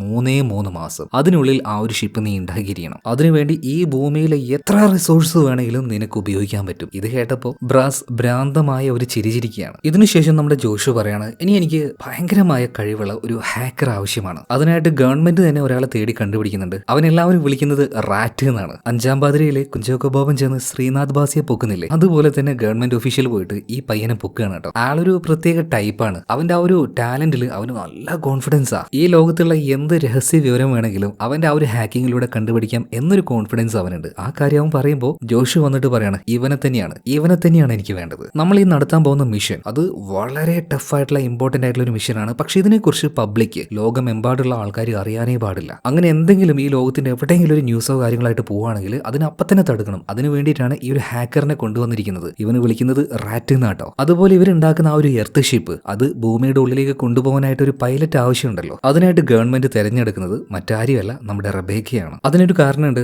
അവളുടെ ഭാഗത്തുനിന്ന് വന്ന ആ ഒരു മിസ്റ്റേക്ക് ഉണ്ടല്ലോ, അവൾ ആ ഒരു ഷിപ്പ് ക്രാഷ് ലാൻഡ് ചെയ്തില്ലേ, അപ്പൊ അതിനെക്കുറിച്ച് അന്വേഷിക്കാനായിട്ട് ഒരു കമ്മീഷൻ അവളെ വിളിപ്പിക്കുന്നു പറഞ്ഞല്ലോ. ആ കമ്മീഷന് ബോധ്യായി അവൾ ചെയ്തത് ശരിക്കും ശരിയാണെന്ന്. അതുകൊണ്ടാണ് റബേക്കയെ ഈ ഒരു മിഷനിലേക്ക് അവർ കൊണ്ടുവന്നിരിക്കുന്നത്. ഇതിനുശേഷം ഒരു 100-300 സയന്റിസ്റ്റുകൾ പങ്കെടുക്കുന്ന വലിയൊരു മീറ്റിംഗ് നടക്കുകയാണ്. കാരണം അവിടെ വെച്ച് എല്ലാവരുടെയും ആ ഒരു സപ്പോർട്ടും ഹെൽപ്പും ഉണ്ടെങ്കിൽ ഈ ഒരു മിഷൻ അത് കംപ്ലീറ്റ് ചെയ്യാൻ കഴിയുള്ളൂ. അതുപോലെ തന്നെ നമ്മുടെ ബ്രാസ് അദ്ദേഹം ഉണ്ടാക്കാൻ പോകുന്ന ആ വലിയ ഷിപ്പിന്റെ ഡെമോൺസ്ട്രേഷൻ ഒക്കെ അവിടെ നടക്കുന്നുണ്ട് കേട്ടോ. മാത്രമല്ല ഇനിയുള്ള 3 മാസം കൊണ്ട് ഉണ്ടാക്കാൻ പോകുന്ന ആ ഒരു ഷിപ്പിനെ കുറിച്ചുള്ള പല കാര്യങ്ങളും, അതായത് പല സയന്റിസ്റ്റുകളുടെ സപ്പോർട്ടും ഹെൽപ്പും ആവശ്യമാണ്. അപ്പൊ അത്രയും വലിയ സയന്റിസ്റ്റുകളുടെ ആ ഒരു ടീം നിന്നുകൊണ്ട് തന്നെ ആ ഷിപ്പ് പതിയെ ഉണ്ടാക്കിയെടുക്കാൻ തുടങ്ങുകയാണ്. മാത്രമല്ല ഈ ഷിപ്പിനൊരു പ്രത്യേകതയുണ്ട്. അത് ഈ ട്രെയിൻ പോലെയാണ്, പല കമ്പാർട്ട്മെന്റ് ആയിട്ടാണ്. അതായത് ഏതെങ്കിലും ഒരു കമ്പാർട്ട്മെന്റിന് കംപ്ലൈന്റ് വന്നു കഴിഞ്ഞാൽ അത് ഓട്ടോമാറ്റിക് ആയിട്ട് ഇതിന്ന് അടന്നു പോകാൻ പാകത്തിന്, ഇജക്ട് ചെയ്യാൻ പാകത്തിനാണ് ബ്രാസ് ഇതിനെ ഡിസൈൻ ചെയ്യുന്നത്. മാത്രമല്ല ഇവരെന്താണ് ഭൂമിയുടെ ഉള്ളിലേക്ക് പോയിട്ട് ചെയ്യാൻ പോകുന്നത്, ഭൂമിയുടെ ആ ഒരു കോർ ഉണ്ടല്ലോ, അതിന്റെ ആ ഒരു ഔട്ടർ ഭാഗത്തെ ആ ലാവയുടെ ഉള്ളിൽ പോയിട്ട് അവിടെ വലിയൊരു ന്യൂക്ലിയർ ബോംബ് ഇട്ട് പൊട്ടിച്ച് അവിടെ ഒരു ഫോഴ്സ് ഉണ്ടാക്കി ഇതിനെ വീണ്ടും കറക്കലാണ് ഇവരുടെ ആ ഒരു പദ്ധതി എന്ന് പറയുന്നത്. അതിനായിട്ട് ഒരു 6ഓളം വലിയ ന്യൂക്ലിയർ ബോംബുകൾ കൊണ്ടുപോകുന്നുണ്ട്. മാത്രമല്ല നമ്മുടെ റബേക്കയ്ക്ക് പല തവണയായിട്ട് ഇതുപോലൊരു ഷിപ്പ് എങ്ങനെ ഡ്രൈവ് ചെയ്യണം എന്നതിന്റെ ആ ഒരു ട്രെയിനിങ് കൊടുക്കുന്നുണ്ട്. പക്ഷെ എല്ലാ തവണയും അവൾ ഫെയിൽ ആയിക്കൊണ്ടിരിക്കുകയാണ്. ലോകത്ത് ഇന്നേ വരെ ഇങ്ങനൊരു കാര്യം ആരും കൺട്രോൾ ചെയ്തിട്ടില്ല. എന്നാൽ ഇത് കുത്തിയിരുന്ന് പഠിക്കാൻ മാത്രമുള്ള സമയമുണ്ടോ? ഇല്ല, വളരെ കുറഞ്ഞ സമയമുള്ളൂ. ആ ചുരുങ്ങിയ സമയത്തിനുള്ളിൽ അവൾ അത് പഠിച്ചേ മതിയാവുള്ളൂ. അതുപോലെ തന്നെ ഈ ഉണ്ടാക്കുന്ന ഷിപ്പ് ഉണ്ടല്ലോ, ഇതിൽ മറ്റൊരു ടെക്നോളജി കൂടെ നമ്മുടെ ഹീറോ ജോഷു ആഡ് ചെയ്യുന്നുണ്ട്. ഭൂമിയുടെ എയറിലൂടെയോ അല്ലെങ്കിൽ സ്പേസിലൂടെയോ അല്ലല്ലോ ഈ ഒരു ഷിപ്പ് ട്രാവൽ ചെയ്യാൻ പോകുന്നത്. കല്ലും മണ്ണും ലാവയൊക്കെ നിറഞ്ഞ ഭൂമിയുടെ ഉള്ളിലേക്കല്ലേ പോകുന്നത്. സോ മുന്നിൽ എന്താണെന്ന് ഒരു ക്യാമറ കാഴ്ച കൊണ്ടോ നമ്മുടെ കണ്ണുകൊണ്ടോ കാണാൻ കഴിയില്ല. അപ്പോൾ ഒരു പാറയോ വലിയൊരു കോൺക്രീറ്റ് ഭിത്തിയോ ഇതിന്റെ അപ്പുറത്തുള്ള കാര്യങ്ങളെ കാണാൻ കഴിയുന്ന ഒരു പ്രത്യേകതരം ക്യാമറ തന്നെ നമ്മുടെ ജോഷുവ വികസിപ്പിച്ചെടുക്കുകയാണ്. അത് ഈ ഷിപ്പിന്റെ മുന്നിൽ വെക്കും. അപ്പൊ ഇതിന്റെ ആ ഒരു ടെക്നോളജി ഉപയോഗിച്ച് വലിയ വലിയ പാറകൾക്കപ്പുറം എന്താണെന്ന് വരെ മനസ്സിലാക്കാൻ കഴിയും. ഒരു പ്രത്യേകതരം സിഗ്നൽ ഇതിന്റെ ഉള്ളിൽ നിന്ന് പുറത്തേക്ക് പോകും. അങ്ങനെയാണ് ഈ കാഴ്ചകൾ ഇവർക്ക് കിട്ടുന്നത്. അങ്ങനെ വർക്കും കാര്യങ്ങളൊക്കെ പതിയെ മുന്നോട്ടേക്ക് പോകുന്നുണ്ട്. ഈ സമയത്ത് ഭൂമിയുടെ മാഗ്നറ്റിക് ഫീൽഡിന് നല്ല മാറ്റം വരുന്നുണ്ട്. അതങ്ങനെ കുറഞ്ഞു വരികയാണ്. അതുകൊണ്ട് തന്നെ ഒരുപാട് പ്രകൃതി ദുരന്തങ്ങൾ നമ്മുടെ ഈ ഒരു ഭൂമിയിൽ ഉണ്ടാവുന്നുണ്ട്. അനാവശ്യമായ ഇടിയും മിന്നലും വന്നുകൊണ്ടേയിരിക്കുകയാണ്. ഇതെല്ലാം കാണുന്ന സമയത്ത് ജനങ്ങൾ ഒരുപാട് ഭയപ്പെടുന്നുണ്ട്. എന്താണ് സംഭവിക്കുന്നതെന്ന് ആർക്കും മനസ്സിലാവുന്നില്ല. കാരണം ഇതെല്ലാം വളരെ സീക്രട്ട് ആക്കി വെച്ചിരിക്കുകയാണല്ലോ. ഇതൊന്നും ജനങ്ങൾ അറിയാതിരിക്കാനായിട്ട് നമ്മുടെ ഹാക്കർ റാറ്റിനെ കൊണ്ടുവന്നിട്ടുണ്ടല്ലോ. ലോകത്തുള്ള ആരെങ്കിലും ഈ ഒരു മാഗ്നറ്റിക് ഫീൽഡിനെ കുറിച്ച് സംസാരിക്കുകയാണെങ്കിൽ അപ്പൊ തന്നെ ആ ഒരു കാര്യങ്ങളൊക്കെ ഓട്ടോമാറ്റിക് ആയിട്ട് ഡിലീറ്റ് ആവാൻ പാകത്തിന് അവൻ അടിപൊളിയായിട്ട് ഒരു പ്രോഗ്രാം തന്നെ സെറ്റ് ചെയ്തിട്ടുണ്ട്. ഓരോരുത്തരും അവരുടെ ആ ഒരു ജോലി നന്നായിട്ട് ചെയ്യുന്നുണ്ടെങ്കിലും ഏറ്റവും കൂടുതൽ ഹാർഡായിട്ട് തന്റെ ജോലിയിൽ കോൺസെൻട്രേറ്റ് ചെയ്തിരിക്കുന്നത് റബേക്കയാണ്. കാരണം അവൾ ചെയ്യേണ്ട ആ ഒരു ജോലിയിൽ അവൾ വീണ്ടും ഫെയിൽ ആയിക്കൊണ്ടിരിക്കുക. എന്നാൽ മര്യാദക്കൊന്നും ഉറങ്ങുക പോലും ചെയ്യാതെ അവൾ ഭയങ്കരമായിട്ട് ഇപ്പൊ പ്രാക്ടീസ് ചെയ്യുന്നുണ്ട്. എന്നാൽ അത് വൃത്തിയിൽ ചെയ്യാനായിട്ട് അവളെ കൊണ്ട് കഴിയുന്നില്ല. ആ നേരത്ത് അവളുടെ അടുത്തേക്ക് അവളുടെ ആ ഒരു ക്യാപ്റ്റൻ ഉണ്ടല്ലോ, അദ്ദേഹം വന്നിട്ട് ഒന്ന് സംസാരിക്കാൻ പറ്റുമെന്ന് ചോദിക്കുകയാണ്. എന്താണ് കാര്യം എന്ന് ക്യാപ്റ്റനോട് അവൾ ചോദിച്ചപ്പോൾ ക്യാപ്റ്റൻ പറയാണ്, ഞാൻ പറയുന്ന ഒരു കാര്യം നീ അക്സെപ്റ്റ് ചെയ്യോ? അതായത് ഒരു കാര്യം ചെയ്യാൻ നിൽക്കുമ്പോൾ 100% അതിൽ ജയിച്ചേ പറ്റൂ എന്നുള്ള ആ ഒരു ഭയങ്കരമായിട്ടുള്ള സ്ട്രെസ് നീ ഉള്ളിലേക്ക് കൊടുക്കല്ലേ. ചെയ്യാം, നോക്കാം എന്നുള്ള ഒരു ആറ്റിറ്റ്യൂഡിൽ ചെയ്യേ. അങ്ങനെയാകുമ്പോൾ തോക്കും എന്നുള്ള ആ ഒരു ഭയം നിന്റെ ഉള്ളിൽ ഉണ്ടാവില്ല. ജയിച്ചേ മതിയാകൂ എന്നുള്ള ആ ഒരു ആറ്റിറ്റ്യൂഡ് വരുമ്പോൾ ഉള്ളിലൊരു ഭയം കൂടി ഉണ്ടാവും. അപ്പൊ എന്താവും, നീ ചെയ്യാൻ ഉദ്ദേശിക്കുന്ന കാര്യം ചെയ്യാൻ പറ്റില്ല. അപ്പൊ ഞാൻ പറയുന്ന കാര്യം എന്താ വെച്ചാൽ 100% വിജയിക്കും എന്ന ഒരു കോൺഫിഡൻസിൽ ഇറങ്ങാതിരിക്കുക, ഇടയ്ക്കൊക്കെ തോക്കും. അപ്പൊ ആ ഒരു മൈൻഡിൽ നീ ഒന്ന് ചെയ്തു നോക്കിയേ. എന്തായാലും ക്യാപ്റ്റന്റെ ആ ഒരു ഉപദേശം ഭയങ്കരമായിട്ട് ഉപകാരപ്പെട്ടു. അവൾക്ക് പിന്നീട് ആ ഒരു കൺട്രോളിങ് വളരെ എളുപ്പത്തിൽ ചെയ്യാൻ കഴിയുന്നുണ്ടായിരുന്നു. അങ്ങനെ ദിവസങ്ങൾ മുന്നോട്ടേക്ക് പോവാണ്. ഭൂമിയിൽ പല മാറ്റങ്ങളും വന്നുകൊണ്ടിരിക്കുകയാണ്. വല്ലപ്പോഴും ഈ മഴ ഉണ്ടാകുമ്പോൾ ഉണ്ടാകുന്ന ഇടിമിന്നലുണ്ടല്ലോ, അത് സ്ഥിരമായിട്ട് ഭൂമിയിൽ ഉണ്ടാവാൻ തുടങ്ങുകയാണ്. ജനങ്ങളൊക്കെ ആകെ പരിഭ്രാന്തരായിട്ടുണ്ട്. എത്രയോ വലിയ ബിൽഡിങ്ങുകളും ഈ ഇടിമിന്നലേറ്റ് പൊളിഞ്ഞു വീഴാൻ തുടങ്ങുകയാണ്. സോ സർക്കാർ ഇപ്പോൾ ഒരു കാര്യം തീരുമാനിച്ചു, അധികം വൈകിച്ചുകൂടാ, ഈ ഒരു മിഷൻ പെട്ടെന്ന് തന്നെ തുടങ്ങണം. അങ്ങനെ ആ ഷിപ്പ് ലോഞ്ച് ചെയ്യാനുള്ള ആ ഒരു തീരുമാനത്തിലേക്ക് ഇവരെത്തുകയാണ്. അങ്ങനെ ലോഞ്ച് ചെയ്യുന്ന ആ ഒരു ലൊക്കേഷനിലേക്ക് ഇവർ പോകുന്നുണ്ട്. ആ സ്ഥലം മറ്റേതുമല്ല, മരിയാന ട്രെഞ്ച് ആണ്. ഈ ഭൂമിയിലെ തന്നെ ഏറ്റവും ആഴമുള്ള സ്ഥലം. അത് കടലിന്റെ ഒരു ഭാഗമാണ് കേട്ടോ. വെള്ളത്തിലൂടെയാണ് ഈ ഒരു ഷിപ്പ് ഇവർ താഴേക്ക് കൊണ്ടുപോകാൻ പോകുന്നത്. അപ്പൊ ആ ഒരു ടീമിൽ ഇപ്പോൾ ഉള്ളത് ഈ ഒരു ഷിപ്പിനെ ഡ്രൈവ് ചെയ്യാൻ പോകുന്ന നമ്മുടെ റെബേക്ക, പിന്നെ അവളുടെ കൂടെ അവളുടെ ക്യാപ്റ്റനും, പിന്നെ സയന്റിസ്റ്റ് ആയിട്ടുള്ള ജോഷുവ, അതുപോലെ തന്നെ അദ്ദേഹത്തിന്റെ സുഹൃത്തായിട്ടുള്ള വാൾട്ടർ, വെപ്പൺ സ്പെഷ്യലിസ്റ്റ്, അതായത് ഈ ബോംബ് ഉള്ളിലേക്ക് കൊണ്ടുപോയിട്ട് പൊട്ടിക്കേണ്ടേ അതിനുള്ളൊരു സ്പെഷ്യലിസ്റ്റ് ആണ്. പിന്നെ ഈ ഷിപ്പ് ഉണ്ടാക്കിയ ഇതിന്റെ ആ ഒരു എഞ്ചിനീയർ ബ്രാസ്, അതുപോലെ തന്നെ ഇവർക്ക് പോകാനുള്ള വഴികാട്ടിയായിട്ടുള്ള നാവിഗേറ്റർ, അത് മറ്റാരുമല്ല ഡോക്ടർ വില്യംസ് തന്നെയാണ്. അങ്ങനെ 6 പേരടങ്ങുന്ന ഇവരുടെ ഈ ഒരു ടീമാണ് ഇപ്പൊ നേരെ ഈ ഷിപ്പുമായിട്ട് താഴേക്ക് പോകുന്നത്. അങ്ങനെ കടലിലേക്ക് ഷിപ്പ് പതിയെ ഇറങ്ങാണ്. നേരെ കുത്തിന് താഴേക്കാ പോകുന്നത്. കടലിന്റെ അടിത്തട്ടിലെത്തിയതിനു ശേഷം ഭൂമി തുളച്ച് ഉള്ളിലേക്ക് പോകലാണ് ഇവരുടെ ആ ഒരു പ്ലാൻ എന്ന് പറയുന്നത്. എന്നാൽ വെള്ളത്തിലൂടെ താഴേക്ക് പോകുമ്പോൾ അസാധാരണമായ ഒരു കാര്യം സംഭവിക്കുകയാണ്. വലിയ വലിയ നീലത്തിമിംഗലം ഇവറ്റകൾ വന്നിട്ട് ഈ ഷിപ്പിന് ചുറ്റും ഇങ്ങനെ കറങ്ങിക്കൊണ്ടിരിക്കുകയാണ്. ഒരു പ്രത്യേക ശബ്ദവും ആ ഒരു തിമിംഗലം ഉണ്ടാക്കുന്നുണ്ട്. അവറ്റകളുടെ ഒരു സംസാരക്കായിരിക്കും. ഇത് എന്തുകൊണ്ടാണ് ഇങ്ങനെ സംഭവിക്കുന്നതെന്ന് ഇവർക്ക് ആർക്കും മനസ്സിലാവുന്നില്ല. അപ്പോഴാണ് ഈ ഷിപ്പിന്റെ എഞ്ചിനീയർ ആയിട്ടുള്ള ബ്രാസ് പറയുന്നത്, ഈ ഷിപ്പിന്റെ ഉള്ളിൽ നിന്ന് ഒരു പ്രത്യേകതരം അൾട്രാസോണിക് സൗണ്ട് പുറത്തു വരുന്നുണ്ട്. അത് കാരണമാണ് തിമിംഗലം നമ്മുടെ അടുത്തേക്ക് വരുന്നതും ഈ രീതിയിൽ ഒരു ശബ്ദം ഉണ്ടാക്കുന്നതും. പിന്നീട് പതിയെ പതിയെ മരിയാന ട്രെഞ്ചിന്റെ അടിയിലേക്ക് ഇവർ പോയിക്കൊണ്ടിരിക്കുകയാണ്. ആ സമയത്ത് ഭയങ്കരമായിട്ടുള്ള ഒരു അപകടം ഉണ്ടാവുന്നുണ്ട് കേട്ടോ. കൺട്രോൾ റൂമിൽ നിന്നും എല്ലാവരും ചെക്ക് ചെയ്യുമ്പോൾ അത് മനസ്സിലായി. മരിയാന ട്രെഞ്ചിന്റെ ഒരു ഭാഗത്ത് വലിയൊരു ഭൂകമ്പം സംഭവിച്ചിരിക്കുകയാണ്. അതായത് മരിയാന ട്രെഞ്ച് എന്ന് പറയുന്നത് കടലിലെ ഒരു വലിയ കുഴിയാണ്, ഒരു കിണർ പോലെ. ഇതിന്റെ 2 ഭാഗത്തുനിന്ന് വലിയ വലിയ കല്ലുകൾ ആ ഒരു ഭൂകമ്പത്തിൽ ഇളങ്ങി താഴേക്ക് വീഴുന്നുണ്ട്. ഇവരുടെ ഒരു ഷിപ്പിനൊക്കെ തട്ടുന്നുണ്ട്. എന്നാൽ അതൊന്നും ആ ഒരു ഷിപ്പിന് യാതൊരു പ്രശ്നം ഉണ്ടാകുന്നില്ല. ഇതല്ല, ഇതിനേക്കാളുള്ള അപ്പുറമുള്ള പ്രഷറുകൾ താങ്ങാനുള്ള ശേഷി ഈ ഷിപ്പിനുണ്ട്. പക്ഷെ വേറൊരു പ്രശ്നം ഇവിടെ ഉണ്ടാകുന്നുണ്ട്. ഈ ഭൂകമ്പം കാരണം കടലിന്റെ ഈ ഒരു മരിയാന ട്രെഞ്ചിൽ ഒരു വലിയ ചുഴി രൂപപ്പെടുകയാണ്. ആ ചുഴിയിൽ ഇവരുടെ ഷിപ്പ് പെട്ടുപോകുന്നുണ്ട്. അപ്പോ അതിന്റെ ആ ഒരു വേഗത ഇവർ വിചാരിച്ചതിനേക്കാൾ കൂടുകയാണ്. അതൊരു ഇച്ചിരി പ്രശ്നമുള്ള കാര്യമാണ്. എന്നാൽ ഇത്രയും സയന്റിസ്റ്റും അതുപോലെ തന്നെ കിടിലൻ 2 ഒന്നാന്തരം പൈലറ്റുമാരും ഉള്ളിലുണ്ടല്ലോ, ഇവരുടെ അറിവും അതുപോലെ തന്നെ ടെക്നോളജിയും ഉപയോഗിച്ചുകൊണ്ട് ആ വലിയ ചുഴിയുടെ ഉള്ളിൽ നിന്നും ഇവർ പുറത്തേക്ക് ഇറങ്ങുകയാണ്. മാത്രമല്ല മരിയാന ട്രെഞ്ചിന്റെ അടിഭാഗത്തേക്ക് ഇവർ എത്തിക്കഴിഞ്ഞു. അപ്പൊ തന്നെ ഷിപ്പിന്റെ മുന്നിലുണ്ടായിരുന്ന ആ ഒരു ലേസർ ബീം അത് ഓൺ ആവുകയാണ്. മരിയാന ട്രെഞ്ചിന്റെ അടിഭാഗത്തേക്ക് ഇത് അടിക്കുന്നുണ്ട്. ആ സമയത്ത് അവിടെ ഈ സോളിഡ് ആയി കിടക്കുന്ന ആ ഒരു പ്രതലുണ്ടല്ലോ, അതൊരുമാതിരി കുഴകുഴാന്നാവുകയാണ്. അതായത് ഒരു പായസം പോലെ ആവുകയാണ്. അതിലേക്ക് ഈ ഷിപ്പ് ഇടിച്ചു കയറുന്നുണ്ട്. അതായത് നമ്മുടെ സ്കിന്നിലേക്ക് ഒരു സൂചി കയറ്റുമ്പോൾ എന്താ സംഭവിക്കുക, അതുപോലെ പതിയെ പതിയെ ഭൂമിയുടെ ഉള്ളിലേക്ക് ഇവരുണ്ടാക്കിയ ഈ ഷിപ്പ് അങ്ങനെ കയറി പോവാണ്. അതായത് ഭൂമിയുടെ കോറിനെ ലക്ഷ്യമാക്കിയുള്ള ഇവരുടെ യാത്ര ഇവിടെ തുടങ്ങുകയാണ്. കഥയുടെ ബാക്കി കേൾക്കുന്നതിന് മുന്നേ ആയിട്ട് ഈ ഒരു വീഡിയോ നിങ്ങൾക്ക് ഇഷ്ടമാകുന്നുണ്ടെങ്കിൽ നമ്മുടെ വീഡിയോ ഒന്ന് ലൈക്ക് ചെയ്യണം, അതുപോലെ തന്നെ ചാനലും ഒന്ന് സബ്സ്ക്രൈബ് ചെയ്യണം കേട്ടോ. അപ്പൊ ഇനി കഥയിലേക്ക് തിരിച്ചു വരാം. നമ്മുടെ ഈ ഒരു ടീം ആ ഒരു ഷിപ്പുമായിട്ട് ഭൂമിയുടെ ഉള്ളിലേക്ക് പതിയെ പതിയെ പോയിക്കൊണ്ടിരിക്കുകയാണ്. അപ്പൊ തൊട്ടു മുന്നിലുള്ള സാധനം അതെന്താണെന്ന് മനസ്സിലാക്കാനായിട്ട് ജോഷ് ഒരു പ്രത്യേകതരം ഡിവൈസ് തന്നെ ഉണ്ടാക്കിയിട്ടുണ്ടല്ലോ. അത് വഴി സ്കാൻ ചെയ്ത് മുന്നിലുള്ള ഓരോ വസ്തുക്കൾക്കും ഓരോ കളർ കൊടുക്കും. അതായത് കല്ലാണെങ്കിൽ അതിന് ഈ കളർ, മണ്ണാണെങ്കിൽ ഈ കളർ, ലാവയാണെങ്കിൽ വേറൊരു കളർ, അങ്ങനെ ഓരോ മെറ്റീരിയലിനും ഓരോ കളറാക്കി ഡിസൈൻ ചെയ്ത് വെച്ചിട്ടുണ്ട്. അപ്പൊ മുന്നിലുള്ള വസ്തുക്കൾ അതെന്താണെന്ന് മനസ്സിലാക്കി പതിയെ പതിയെ പതിയെ ലേസർ ഉപയോഗിച്ച് ഭൂമിയുടെ ഉൾഭാഗത്തെ വളരെ സോഫ്റ്റ് ആക്കി ഇതിന്റെ ഉള്ളിലൂടെ അവരങ്ങനെ പോയിക്കൊണ്ടിരിക്കുകയാണ്. ആ സമയത്ത് സയന്റിസ്റ്റുമാർ അങ്ങോട്ടും ഇങ്ങോട്ടും ഒരു കാര്യം പറയുന്നുണ്ട്. ഇവർ പോയിക്കൊണ്ടിരിക്കുന്ന ഈ സ്ഥലത്തിലെ പ്രഷർ എത്രയെന്ന് വെച്ചിട്ടുണ്ടെങ്കിൽ 8 lakh pound per square inch. അത് എത്രത്തോളം ആണെന്ന് മനസ്സിലാവണമെങ്കിൽ കുറച്ച് നാളുകൾക്ക് മുന്നേ ചെറിയൊരു ഷിപ്പ് കടലിനടിയിലേക്ക് പോയിട്ട് കാണാതായി ഒരുപാട് വലിയ വാർത്തയൊക്കെ ആയിരുന്നല്ലോ. കടലിനടിയിലെ പ്രഷറിൽ അത് തകർന്നു പോയി എന്നൊക്കെയാണ് പറയുന്നത്. ശരിക്കും ആ സ്ഥലത്തെ ആ ഒരു പ്രഷർ എന്ന് പറയുന്നത് വെറും 6000 പൗണ്ട് പെർ സ്ക്വയർ ഇഞ്ച് ആണ്. എന്നാൽ ഇവരിപ്പോ പോയിക്കൊണ്ടിരിക്കുന്ന സ്ഥലത്തെ ആ ഒരു പ്രഷർ എന്ന് പറയുന്നത് 8 lakh pound pressure per square inch ആണ്. അത് എത്രത്തോളം വലുതാണെന്ന് ആലോചിച്ച് നോക്കിയേ. അതുപോലെ തന്നെ അവിടുത്തെ ആ ഒരു ഹീറ്റും വളരെ കഠിനമാണ്. എന്നാൽ ഇതിനെ എല്ലാത്തിനെയും തരണം ചെയ്തുകൊണ്ട് ഇവരുള്ളിലേക്ക് അങ്ങനെ പോവുകയാണ്. ഭൂമിയുടെ 2ാമത്തെ ലെയർ ആയിട്ടുള്ള മാൻഡിൽ, ഈ മാൻഡിൽ ക്രോസ് ചെയ്യണമെങ്കിൽ ഏകദേശം ഇവർക്ക് 24 മണിക്കൂർ വേണം. അതുപോലെ തന്നെ അതിനുശേഷം ഭൂമിയുടെ ഔട്ടർ കോറിന്റെ സെന്ററിലേക്ക് എത്താൻ ഒരു 12 മണിക്കൂർ. വലിയ കുഴപ്പമില്ലാതെ ഇവരുടെ ഷിപ്പ് മുന്നോട്ടേക്ക് തന്നെ പോയിക്കൊണ്ടിരിക്കുകയാണ് കേട്ടോ. അപ്പൊ കാര്യങ്ങൾ അപ്പൊ തന്നെ കൺട്രോൾ റൂമിലേക്ക് അറിയിച്ചുകൊണ്ടേയിരിക്കണം. ഭൂമിയുടെ മുകളിലായിട്ട് വലിയൊരു ടീം തന്നെ ഇവരെ നാവിഗേറ്റ് ചെയ്യാനും ഇവർക്ക് ആവശ്യമായിട്ടുള്ള ഇൻഫർമേഷൻ കൊടുക്കാനായിട്ട് അവിടെ തയ്യാറായിരിക്കുകയാണ്. അവരുടെയൊക്കെ ഹെഡായിട്ട് ജനറലും ഉണ്ട്. അങ്ങനെ കുറച്ച് സമയം കഴിഞ്ഞു. ഭൂമിയുടെ ഉള്ളിലേക്ക് ഏകദേശം ഒരു 700 കിലോമീറ്റർ ഇവർ പോയി കഴിഞ്ഞപ്പോൾ, എന്നാൽ കുറച്ചു നേരം കഴിഞ്ഞപ്പോൾ ക്യാപ്റ്റൻ നമ്മുടെ ജോഷയെ വിളിക്കുകയാണ്. എന്തോ ഒരു കാര്യം, അതെന്താണെന്ന് ഈ ക്യാപ്റ്റന് മനസ്സിലാവുന്നില്ല. ഇവരുടെ മുന്നിലുള്ള തടസ്സങ്ങൾ അതെന്താണെന്ന് മനസ്സിലാക്കാൻ വേണ്ടി ജോഷ ഒരു മിഷീൻ ഉണ്ടാക്കിയല്ലോ. അപ്പൊ ആ ഒരു മിഷീനിൽ തൊട്ട് മുന്നിൽ നിൽക്കുന്നത് അത് മെറ്റലാണെങ്കിൽ പിങ്ക് നിറത്തിൽ കാണിക്കും, ഇനിയിപ്പോ ലാവയാണെങ്കിൽ യെല്ലോ നിറത്തിൽ കാണിക്കും. അങ്ങനെ ഓരോ മെറ്റലിനും ഓരോ കളറുകളാണ്. പക്ഷെ കുറച്ചധികമായിട്ട് ബ്ലാക്ക് നിറത്തിൽ എന്തൊക്കെയോ കാണുന്നുണ്ട്. എന്നാൽ അത് എന്തിനാണെന്ന് എന്തുകൊണ്ടാണെന്ന് ഇവർക്ക് മനസ്സിലാവുന്നില്ല. പലതരം മെറ്റൽസിനെ കുറിച്ചുള്ള കാര്യങ്ങളൊക്കെ പഠിച്ചു നോക്കുന്നുണ്ട്. എന്നാൽ ബ്ലാക്ക് അതെന്താണെന്ന് മനസ്സിലാവുന്നില്ല. പെട്ടെന്നാണ് നമ്മുടെ ഹീറോ ജോഷയ്ക്ക് ഒരു കാര്യം മനസ്സിലായത്. മുന്നിൽ വരാനിരിക്കുന്ന ആ ഒരു വലിയ അപകടം എന്താണെന്ന് മനസ്സിലാക്കി ഉടനെ തന്നെ ജോഷ വേഗം പോയിട്ട് സീറ്റിലിരിക്കുകയാണ്. എല്ലാവരോടും വേഗം സീറ്റിലിരിക്കാൻ പറയുന്നുണ്ട്, സീറ്റ് ബെൽറ്റ് ഇടാൻ പറയാണ്. അതായത്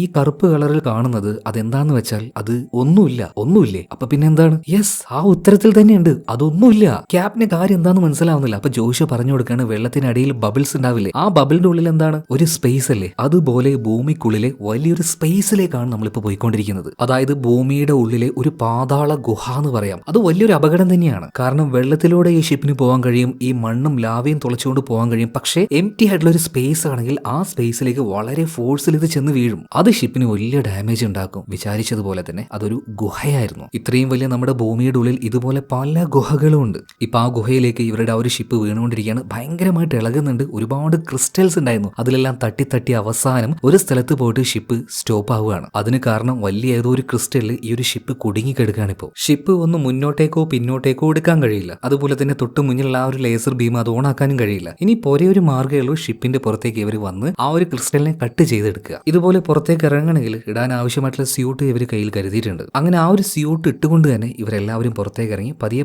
ആ ഒരു ക്രിസ്റ്റലുകൾ കട്ട് ചെയ്തുകൊണ്ടിരിക്കുകയാണ്. അപ്പൊ ഡോക്ടർ വില്യംസ് ഒരു കാര്യം ചോദിക്കുന്നുണ്ട്, അല്ല ഭൂമിയുടെ ഉള്ളിൽ എങ്ങനെയാണ് ഇത്രത്തോളം വലിയൊരു ഹോൾ ഉണ്ടായിരിക്കുന്നത്, ഒരു സ്പേസ് ഇങ്ങനെ, അതുപോലെ തന്നെ ഈ ക്രിസ്റ്റലും എങ്ങനെയാ രൂപപ്പെട്ടെ എന്നൊക്കെ ചോദിച്ചപ്പോൾ ജോഷയ്ക്ക് അറിയാവുന്ന രീതിയിൽ അതിനെക്കുറിച്ച് പറഞ്ഞു കൊടുക്കുകയാണ്. എന്നാൽ ആ സമയത്താണ് പെട്ടെന്ന് ജോഷയ്ക്ക് ഒരു കാര്യം ഓർമ്മ വരുന്നത്. ഉദാഹരണത്തിന് വെള്ളത്തിന്റെ ഉള്ളിൽ ഒരു പ്ലാസ്റ്റിക് ബോൾ വെച്ചു എന്ന് വിചാരിക്കുക. അതിന്റെ ഉള്ളിലേക്ക് ഒരു ഹോൾ ഇട്ട് കഴിഞ്ഞാൽ വെള്ളം പതിയെ ആ ഒരു ബോളിന്റെ ഉള്ളിലേക്ക് കയറില്ലേ, അതേ സംഭവം തന്നെ ഇവിടെ സംഭവിക്കില്ലേ എന്ന് ജോഷു ആലോചിക്കുകയാണ്. അതായത് ഈ ഹോളിലേക്ക് ഇവർ വന്നത് എങ്ങനെയാ, മുകളിൽ ആ മണ്ണിൽ ഒരു ഓട്ട ഇട്ടുകൊണ്ടല്ലേ. നിലവിൽ ഇപ്പൊ അവിടെ ഒരു ഓട്ടയില്ലേ, ഇവർ വന്നത് ഇതിലൂടെയാ, ലാവയുടെ ഉള്ളിൽ കൂടെയാണ്. അപ്പൊ അവിടെ ഒരു ഹോൾ ആകുമ്പോൾ ആ ഹോളിലൂടെ മുകളിലുള്ള ലാവ താഴേക്ക് വന്ന് വീഴില്ലേ. ഇതിനെക്കുറിച്ച് ചിന്തിച്ച് തീർന്നില്ല, അപ്പോഴേക്കും ഒരു കഷ്ണം ലാവ താഴെ വന്ന് വീഴുകയാണ്. വളരെ കുറഞ്ഞ സമയമുള്ളൂ, അതിനുള്ളിൽ എത്രയും പെട്ടെന്ന് ആ ഒരു ഷിപ്പിന്റെ ഉള്ളിലേക്ക് ഇവർ കയറിയിരിക്കണം, അല്ലെങ്കിൽ എല്ലാവരും വെന്ത് മരിക്കും. സോ വേഗം തന്നെ ഇങ്ങനെ ഒരു സിറ്റുവേഷൻ വന്നപ്പോൾ ഡോക്ടർ വില്യം വേഗം ഉള്ളിലേക്ക് കയറുന്നുണ്ട്. നമ്മുടെ എഞ്ചിനീയർ ബ്രാസ് അദ്ദേഹത്തിന് ആ ഒരു മിഷീൻ വെച്ച് വേഗം തന്നെ ആ മുന്നിലുള്ള ക്രിസ്റ്റൽസ് കട്ട് ചെയ്തുകൊണ്ടിരിക്കുകയാണ്. പെട്ടെന്ന് ഓക്സിജന്റെ അളവ് കുറഞ്ഞപ്പോൾ മിഷീൻ സ്റ്റോപ്പ് ആവുന്നുണ്ട്. ജോഷു എന്താ ചെയ്തു, വേഗം അവന് ശ്വസിക്കാൻ വേണ്ടി കൊണ്ടുവന്ന ആ ഒരു ഓക്സിജൻ മിഷീനിലേക്ക് സപ്ലൈ ചെയ്ത് അതിന് ഓൺ ആക്കി എടുക്കുകയാണ്. എന്നാൽ ഓക്സിജൻ കുറഞ്ഞതുകൊണ്ട് തന്നെ പെട്ടെന്ന് ജോഷു ബോധം കിട്ടി വീഴുന്നുണ്ട്. അവനെ എടുത്തുകൊണ്ട് നമ്മുടെ റെബേക്കയും വാൾട്ടറും കൂടെ ഉള്ളിലേക്ക് പോകുന്നുണ്ട്. അതുകൊണ്ട് തന്നെ ബ്രാസിനെ ഹെൽപ്പ് ചെയ്യാനായിട്ട് ക്യാപ്റ്റൻ ഉണ്ടല്ലോ, അദ്ദേഹം പുറത്തേക്ക് വരികയാണ്. അങ്ങനെ രണ്ടുപേരും കൂടെ അവസാനം, അതായത് ക്യാപ്റ്റനും ബ്രാസും കൂടെ അവസാനം ആ ഒരു ക്രിസ്റ്റൽ കട്ട് ചെയ്ത് ആ ഒരു ഷിപ്പിനെ ഫ്രീ ആക്കുകയാണ്. പിന്നീട് രണ്ടുപേരും വേഗം തന്നെ ഉള്ളിലേക്ക്, അതായത് ഷിപ്പിന്റെ ഉള്ളിലേക്ക് കയറാൻ നിൽക്കുകയാണ്. ബ്രാസ് ഉള്ളിലേക്ക് കയറി. ഇതേ നേരം തന്നെ നമ്മുടെ ക്യാപ്റ്റൻ ഒരു ഇച്ചിരി കോൺഫിഡൻസ് കൂടിയപ്പോൾ ഒരു കാര്യം പറയാണ്, ലാവയല്ല, ഇനിയിപ്പോ എന്തൊക്കെ വന്നാലും നമ്മൾ അതിനെ എല്ലാത്തിനെയും തരണം ചെയ്ത് ഉള്ളിലേക്ക് പോകുക തന്നെ ചെയ്യുന്നു. എന്നാൽ പെട്ടെന്ന് മുകളിൽ നിന്ന് വന്ന വളരെ ഹോട്ടായിട്ടുള്ള ഒരു കല്ല്, അത് പാവം നമ്മുടെ ക്യാപ്റ്റന്റെ ആ ഒരു ഹെൽമെറ്റിൽ തട്ടുകയാണ് കേട്ടോ. അദ്ദേഹത്തിന്റെ തലയിലേക്ക് ആ ഒരു കല്ല് കയറി സ്പോട്ടിൽ വെച്ച് അദ്ദേഹം മരിക്കുകയാണ്. എന്തായാലും അദ്ദേഹത്തിനെ രക്ഷപ്പെടുത്താൻ കഴിയില്ല. വേഗം ആ ഒരു ഷിപ്പ് ക്ലോസ് ചെയ്ത് അവർ വീണ്ടും ആ ലാവയുടെ ഉള്ളിലൂടെ ഭൂമിയുടെ ഉള്ളിലേക്ക് പോവാണ്. കുറച്ചു നേരം കഴിഞ്ഞപ്പോൾ ബോധം നഷ്ടപ്പെട്ട് നമ്മുടെ ജോഷിയുടെ ബോധം തിരിച്ചു കിട്ടി. അപ്പോഴാണ് ക്യാപ്റ്റൻ മരിച്ച കാര്യം അറിയുന്നത്. എല്ലാവരും ആകെ സങ്കടത്തിലാവുകയാണ്. പക്ഷേ സങ്കടപ്പെട്ടിരുന്നിട്ട് വല്ല കാര്യമുണ്ടോ? ഇല്ല. സോ അവർ ആ ഒരു സങ്കടം എല്ലാം മാറ്റിവെച്ച് മിഷനുമായിട്ട് മുന്നോട്ടേക്ക് തന്നെ. ഇപ്പോ ഈ ഒരു ഷിപ്പിന്റെ ഏറ്റവും പിന്നിലായിട്ട് തന്നെ താഴെ കൊണ്ടുപോയിട്ട് പൊട്ടിക്കേണ്ട ആ ഒരു ന്യൂക്ലിയർ വെപ്പൺസ് ഉണ്ട്. അതിന്റെ കാര്യങ്ങളൊക്കെ നമ്മുടെ ജോഷു അവന്റെ കൂട്ടുകാരനായിട്ടുള്ള വാൾട്ടറും പിന്നെ നമ്മുടെ ബ്രാസും കൂടെ നോക്കുന്നുണ്ട്. ഇതേ സമയത്തിന് മുന്നിൽ ആ ഒരു ഷിപ്പിന്റെ പൂർണ്ണമായ കൺട്രോൾ ഇപ്പൊ റബേക്കയുടെ കയ്യിലാണ്. ക്യാപ്റ്റൻ മരിച്ചുപോയല്ലോ. ആ സമയത്ത് പോകുമ്പോഴെല്ലാം ഇതുപോലെ ബ്ലാക്ക് നിറത്തിൽ ഒരുപാട് വലിയ വലിയ സ്പേസുകൾ കാണുന്നുണ്ട്. അപ്പൊ അങ്ങോട്ടേക്ക് വന്നിട്ട് ഡോക്ടർ വില്യം പറയുന്നുണ്ട്, ഒരു കാരണവശാലും ആ ഒരു ബ്ലാക്കിലേക്ക് നമ്മൾ കയറാൻ പാടില്ല. അതുപോലെ ഇവർ പോയിക്കൊണ്ടിരിക്കുന്നത് ലാവയുടെ ഉള്ളിലൂടെയാണ് കേട്ടോ. മാത്രമല്ല ഇങ്ങനെ മുന്നോട്ടേക്ക് പോകുന്ന സമയത്ത് നമ്മുടെ റബേക്ക മറ്റൊരു കാര്യം കൂടെ കാണുന്നുണ്ട്. ഈ വെള്ളത്തുള്ളികൾ പോലെ ഒരുപാട് എന്തൊക്കെയോ ചെതറി അങ്ങനെ കിടക്കുന്നത്. അതെന്താണെന്ന് ചോദിച്ചപ്പോൾ ഡോക്ടർ വില്യംസ് ഒരു കാര്യം പറയാണ്, വലിയ വലിയ വജ്രത്തിന്റെ ഡയമണ്ടിന്റെ കല്ലുകളാണത്. ഒന്ന് ആലോചിച്ച് നോക്കിയേ, അതിലൊരു 5-6 എടുത്താൽ മതി, ലോകത്തിലെ ഏറ്റവും വലിയ കോടീശ്വരനാവാം. പക്ഷെ എടുക്കാനായിട്ട് ആള് പുറത്തേക്ക് പോയാലേ കരിക്കട്ട പോലെ ആവും. അതുകൊണ്ട് ആരും ഈ പരിപാടിക്കൊന്നും നിൽക്കുന്നില്ല കേട്ടോ. നേരെ താഴേക്ക് ആ ലാവയുടെ ഉള്ളിലൂടെ തന്നെ പോവുകയാണ്. പക്ഷെ ഇവിടെ ഒരു പ്രശ്നമുണ്ട്. ഈ ലാവയിലും ഉരുകാതെ കിടക്കുന്ന ഈ ഡയമണ്ട്സ് അവ എത്ര സ്ട്രോങ് ആയിരിക്കും? പരമാവധി അതിൽ തട്ടാതെ വേണം ഈ ഒരു ഷിപ്പ് മുന്നോട്ടേക്ക് കൊണ്ടുപോകാൻ. അത് ഇച്ചിരി ടാസ്കുള്ള പരിപാടിയായിരുന്നു. എന്നിരുന്നാലും വളരെ കഷ്ടപ്പെട്ട് ഒരുപാട് കൺട്രോൾ എടുത്തുകൊണ്ട് റബേക്ക പതിയെ ഈ ഡയമണ്ടിൽ നിന്നെല്ലാം വെട്ടിച്ച് മാറി പതിയെ താഴോട്ട് ഷിപ്പിനെ കൊണ്ടുപോകുന്നുണ്ട്. ആ ഒരു ഏരിയ അവൾ താണ്ടി കഴിഞ്ഞു. അപ്പൊ അവളുടെ മുഖത്തൊരു സന്തോഷം വരുന്നുണ്ട്. ടഫായിട്ടുള്ള ഭാഗം കഴിഞ്ഞല്ലോ. എന്നാൽ അവൾ പോലും പ്രതീക്ഷിക്കാതെ അവസാനത്തെ ആ ഒരു ഡയമണ്ട് കല്ല് അത് ഷിപ്പിന്റെ ബേക്ക് ഭാഗത്ത് ചെറുതായിട്ടൊന്ന് സ്ക്രാച്ച് ആവുകയാണ്. ബേക്ക് കമ്പാർട്ട്മെന്റിൽ ആരൊക്കെ ഉണ്ട്? നമ്മുടെ ബ്രാസ്, ജോഷു, അവന്റെ കൂട്ടുകാരനായിട്ടുള്ള വാൾട്ടർ ഉണ്ട്. സോ ഇതുപോലൊരു സ്ക്രാച്ച് വന്നാൽ ഓട്ടോമാറ്റിക് ആയിട്ട് ഷിപ്പ് എന്താക്കും? ആ കമ്പാർട്ട്മെന്റിനെ തള്ളിക്കളയും. അപ്പൊ അതിന് മുന്നേ തന്നെ ബ്രാസും നമ്മുടെ ജോഷും അതുപോലെ തന്നെ വാൾട്ടറും അതിന്റെ ശേഷമുള്ള കമ്പാർട്ട്മെന്റിലേക്ക് ചാടി കയറുകയാണ്. എന്നാൽ പെട്ടെന്ന് തന്നെ ആ അവസാന കമ്പാർട്ട്മെന്റിലേക്ക് വാൾട്ടർ തിരിച്ചു പോകണം. കാരണം ഇവരെന്തിനാ താഴേക്ക് പോകുന്നത്? ആ ബോംബ് താഴെ ഇട്ടുകൊണ്ടേ പൊട്ടിക്കാൻ. എന്നാൽ അതിന്റെ ഇമ്പോർട്ടന്റ് ആയിട്ടുള്ള ചില ഭാഗങ്ങൾ അവസാനത്തെ കമ്പാർട്ട്മെന്റിലാണ്. അതെടുക്കാനാണ് വാൾട്ടർ പോയിരിക്കുന്നത്. അതില്ലാതെ താഴെ പോയിട്ട് എന്ത് ചെയ്യാനാ? സോ വേഗം തന്നെ ആ ഒരു പെട്ടിയെടുത്ത് അത് വേഗം നമ്മുടെ ജോഷോയുടെ കയ്യിലേക്ക് വാൾട്ടർ ഇട്ട് കൊടുക്കുകയാണ്. എന്നാൽ അപ്പോഴേക്കും ആ കമ്പാർട്ട്മെന്റിന്റെ ഡോറ് ക്ലോസ് ആവുകയാണ്. വേണമെങ്കിൽ നമ്മുടെ റബേക്കയ്ക്ക് അവളുടെ ആ ഒരു കൺട്രോൾ സ്വിച്ച് ഉപയോഗിച്ച് ഈ ഡോറ് തുറക്കാൻ കഴിയും. എന്നാൽ ഡോക്ടർ വില്യംസ് പറയാണ് ഒരു കാരണവശാലും അതിപ്പോ ചെയ്യാൻ പറ്റില്ല. ഒരാളെ രക്ഷപ്പെടുത്താനായിട്ട് ഈ സ്വിച്ച് ഇട്ടാൽ പൂർണ്ണമായിട്ടും ഷിപ്പ് പൊട്ടിച്ചിതറിപ്പോവും. അതുകൊണ്ട് ഇമോഷൻ കൺട്രോൾ ചെയ്ത് ജോഷ് അവിടെ ഇരിക്കുകയാണ്. മാത്രമല്ല അവസാനത്തെ ആ ഒരു കമ്പാർട്ട്മെന്റ് ഇതിൽ നിന്ന് മടന്ന് പുറത്തേക്ക് പോകാൻ കേട്ടോ സെക്കൻഡുകൾ കൊണ്ട് തന്നെ ചതഞ്ഞരഞ്ഞ് പൊടിഞ്ഞു പോവാണ് ആ ഒരു കമ്പാർട്ട്മെന്റ്. പാവം നമ്മുടെ വാൾട്ടർ മരണപ്പെട്ടു പോയി. ജോഷിക്ക് ആ ഒരു സങ്കടം സഹിക്കാൻ പറ്റുന്നില്ല. എന്നാലും ഇവിടെ ഒരാളോ അല്ലെങ്കിൽ അദ്ദേഹത്തിന്റെ ആ ഒരു ഇമോഷനോ അല്ല ഇമ്പോർട്ടന്റ്, ഈ ഒരു മിഷനാണ്. അതുകൊണ്ട് എല്ലാ ഇമോഷനും കൺട്രോൾ ചെയ്തുകൊണ്ട് എല്ലാവരും ആ ഒരു മിഷനിലേക്ക് കോൺസെൻട്രേറ്റ് ചെയ്യാണ്. പതിയെ പതിയെ അവരുടെ ആ ഒരു ഷിപ്പ് ഏകദേശം ഭൂമിയുടെ ഉള്ളിലേക്ക് ഒരു 3500-4000 ആ ഒരു ലെവലില് അത്രയും കിലോമീറ്റർ താഴേക്ക് എത്തിക്കഴിഞ്ഞു. ഇപ്പോ ഇവരിപ്പോ നിലവിലുള്ളത് ഭൂമിയുടെ കോറിലാണ്. കോറ് 2 വിഭാഗമാണല്ലോ, ഇന്നർ കോറും ഔട്ടർ കോറും. ഇന്നർ കോറ് സോളിഡ് ആണ്, ഔട്ടർ കോറ് ഒരു തരം ദ്രാവകമാണ്, മെറ്റല് ഇങ്ങനെ ഉരുകിക്കിടക്കുന്ന ഒരു ദ്രാവകം. സോ ഈ ഏരിയയിലാണ് ഇവരെ ഇനി ആ ഒരു ന്യൂക്ലിയർ ബോംബ് ഇട്ട് പൊട്ടിക്കേണ്ടത്. പക്ഷേ ഇവിടെ വലിയൊരു പ്രശ്നം ഉണ്ടാവുകയാണ്. ഇവർ വിചാരിക്കുന്നതിനേക്കാൾ വേഗത്തിൽ ഈ ഒരു ലാവയിലൂടെ ഇവരുടെ ഷിപ്പ് താഴേക്ക് പോവാണ്. നോക്കുമ്പോ എന്താ അവര് വിചാരിച്ചു വന്നത് നല്ല കട്ടിയുള്ള ദ്രാവകമായിരിക്കും ഇവിടെ, അതായത് ഡെൻസിറ്റി വളരെ കൂടുതലായിരിക്കും എന്നാ. എന്നാൽ ഇവർ വിചാരിച്ചതിനേക്കാളും എത്രയോ ഡെൻസിറ്റി കുറവാണ് അവിടെയുള്ള ഒരു മെറ്റൽ ദ്രാവകത്തിന്. അതായത് ഒരു കല്ല് നിങ്ങൾ വെള്ളത്തിലേക്ക് ഇട്ടാലാണോ അല്ലെങ്കിൽ ഒരു പായസത്തിലേക്ക് ഇട്ടാലാണോ കൂടുതൽ വേഗത്തിൽ താഴേക്ക് പോവുക? വെള്ളത്തിലിട്ടാലേ. അത് തന്നെ ഇവിടെ സംഭവിച്ചത്. സത്യം പറഞ്ഞാൽ ഇവരുടെ കാൽക്കുലേഷൻ മുഴുവനായിട്ട് തെറ്റിപ്പോയി. ഇവിടുത്തെ ഈ ഒരു ദ്രാവകത്തിന് നല്ല കട്ടി ഉണ്ടാകും എന്നാണ് ഇവർ വിചാരിച്ചത്. അങ്ങനെ ഒരു അന്തരീക്ഷത്തിന് വേണ്ടിയിട്ടാണ് ഇവരുടെ ആ ഒരു ബോംബിനെ തന്നെ ഡിസൈൻ ചെയ്തെടുത്തത്. അപ്പൊ ഇവിടെയുള്ള ആ ഒരു വലിയ പ്രശ്നം അത് ഐഡന്റിഫൈ ചെയ്തത് ഡോക്ടർ വില്യംസ് ആണ്. അദ്ദേഹം വേഗം പോയിട്ട് അദ്ദേഹത്തിന്റെ ആ ഒരു ലാപ്ടോപ്പിൽ ചില കാര്യങ്ങളൊക്കെ ചെയ്തു നോക്കുന്നുണ്ട്. പുതിയ ഡെൻസിറ്റിയുള്ള ഈ ഒരു ദ്രാവകത്തിൽ ഇവരുടെ ആ ഒരു മെഷീൻ വർക്ക്ഔട്ട് ആവുമെന്ന് ചെക്ക് ചെയ്തു നോക്കുമ്പോൾ ഇവരുടെ ഈ ഒരു മെഷീൻ ഫെയിൽ ആകും എന്നാണ് കാണിക്കുന്നത്. ഇത് കേട്ട് എല്ലാവരും ഞെട്ടിപ്പോകുന്നുണ്ട്. അതെങ്ങനെയാ ഫെയിൽ ആവുക?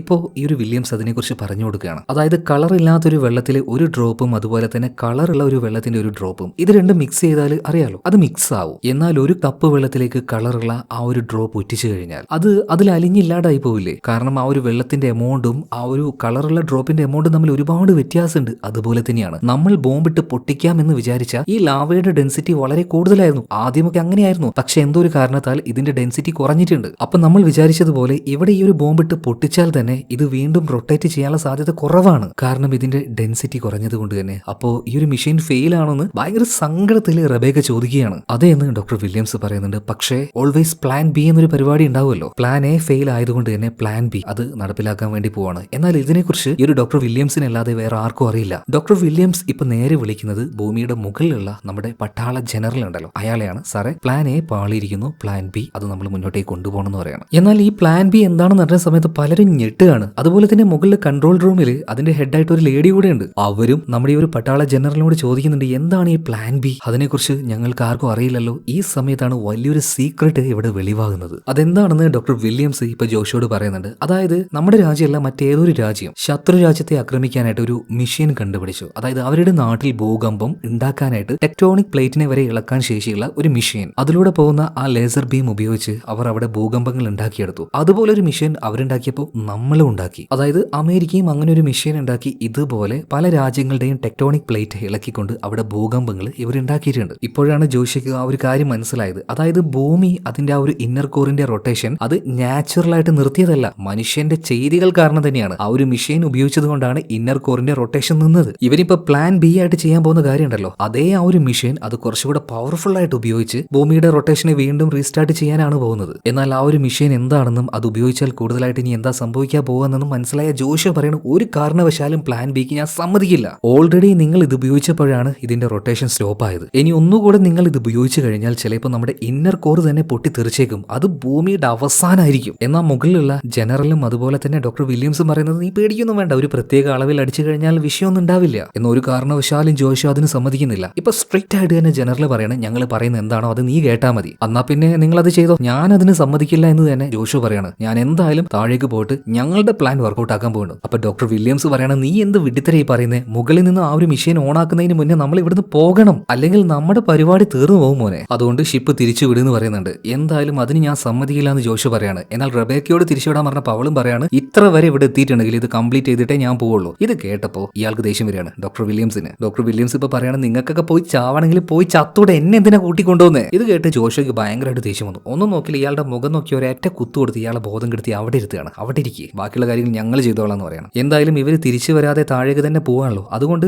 ജനറലിന് പ്ലാൻ ബി നടപ്പിലാക്കാൻ പറ്റില്ല. ഈ സമയത്താണ് നമ്മുടെ ഭൂമിയിൽ വേറെ വലിയൊരു പ്രശ്നം നടക്കുന്നത്. അതെന്താണെന്ന് നമ്മുടെ ഹാക്കർ ഉണ്ടല്ലോ, അതായത് റാറ്റ് ജനറലിനെ വിളിച്ച് കാണിച്ചു കൊടുക്കുകയാണ്. ഭൂമിയുടെ മാഗ്നറ്റിക് ഫീൽഡ് അത് വളരെയധികം കുറഞ്ഞിരിക്കുകയാണ്. ആ മാഗ്നറ്റിക് ഫീൽഡ് ഉള്ളത് കൊണ്ടാണ് സൂര്യനിൽ നിന്നുള്ള അതിഭീകരമായിട്ടുള്ള ആ ഒരു എന്താ പറയാ എനർജി ഉണ്ടല്ലോ അതിനെ തടുത്തുകൊണ്ട് നമുക്ക് ആവശ്യമായിട്ടുള്ള ആ ഒരു വെളിച്ചം മാത്രം ഇങ്ങോട്ടേക്ക് വരുന്നത്. ഇപ്പൊ ആ ഒരു മാഗ്നറ്റിക് ഫീൽഡ് ഇല്ല, അതുകൊണ്ട് സൂര്യനിൽ നിന്ന് വരുന്ന ആ ഒരു തീവ്രമായിട്ടുള്ള പ്രകാശരശ്മികൾ അത് ഭൂമിയിൽ നേരിട്ട് പതിക്കാൻ തുടങ്ങി. ചില ഭാഗങ്ങളിലേക്ക് മാത്രം കേട്ടോ, അതിപ്പോ കടലിന്റെ ഒരു ഭാഗത്തേക്ക് വന്ന് പതിച്ചു. ആ വെള്ളം, കടലിന്റെ ആ ഭാഗത്തെ വെള്ളം മുഴുവൻ നീരാവിയാകാൻ തുടങ്ങി. അവിടെ തന്നെ വലിയൊരു ഇരുമ്പിന്റെ പാലുണ്ടായിരുന്നു, അവിടത്തേക്കും ആ ഒരു പ്രകാശം വരുന്നുണ്ട്. ആ ഇരുമ്പ് പതിയെ പതിയെ ഉരുകാൻ തുടങ്ങുകയാണ്. ഓൾറെഡി ആ പാലത്തിൽ കുറേയധികം വാഹനങ്ങൾ ഉണ്ടായിരുന്നു, അതിൽ ഒരാളുടെ കൈ പുറത്തായിരുന്നു. അയാളുടെ കയ്യിലേക്ക് ഈ പ്രകാശം തട്ടിയപ്പോൾ കൈ തന്നെ ഉരുകി പോവുകയാണ്. അതുപോലെ തന്നെ ആ ഇരുമ്പ് കൊണ്ട് നിർമ്മിച്ച പാലം ഏകദേശം പൂർണ്ണമായിട്ട് ഉരുക്കി അത്രയും ആൾക്കാർ ആ ഒരു പാലത്തിൽ നിന്നും കടലിലേക്ക് വീണ് മരിക്കുകയാണ്. സോ വലിയ അപകടമാണ് ഭൂമിയിൽ സംഭവിച്ചുകൊണ്ടിരിക്കുന്നത്. അതായത് മാഗ്നറ്റിക് ഫീൽഡിനെ എത്രയും പെട്ടെന്ന് തിരിച്ചു കൊണ്ടുവന്നേ മതിയാവുള്ളൂ. അതുകൊണ്ട് തന്നെ ജനറൽ ആ ഒരു തീരുമാനം എടുക്കുകയാണ്. ആ ഒരു മെഷീൻ അത്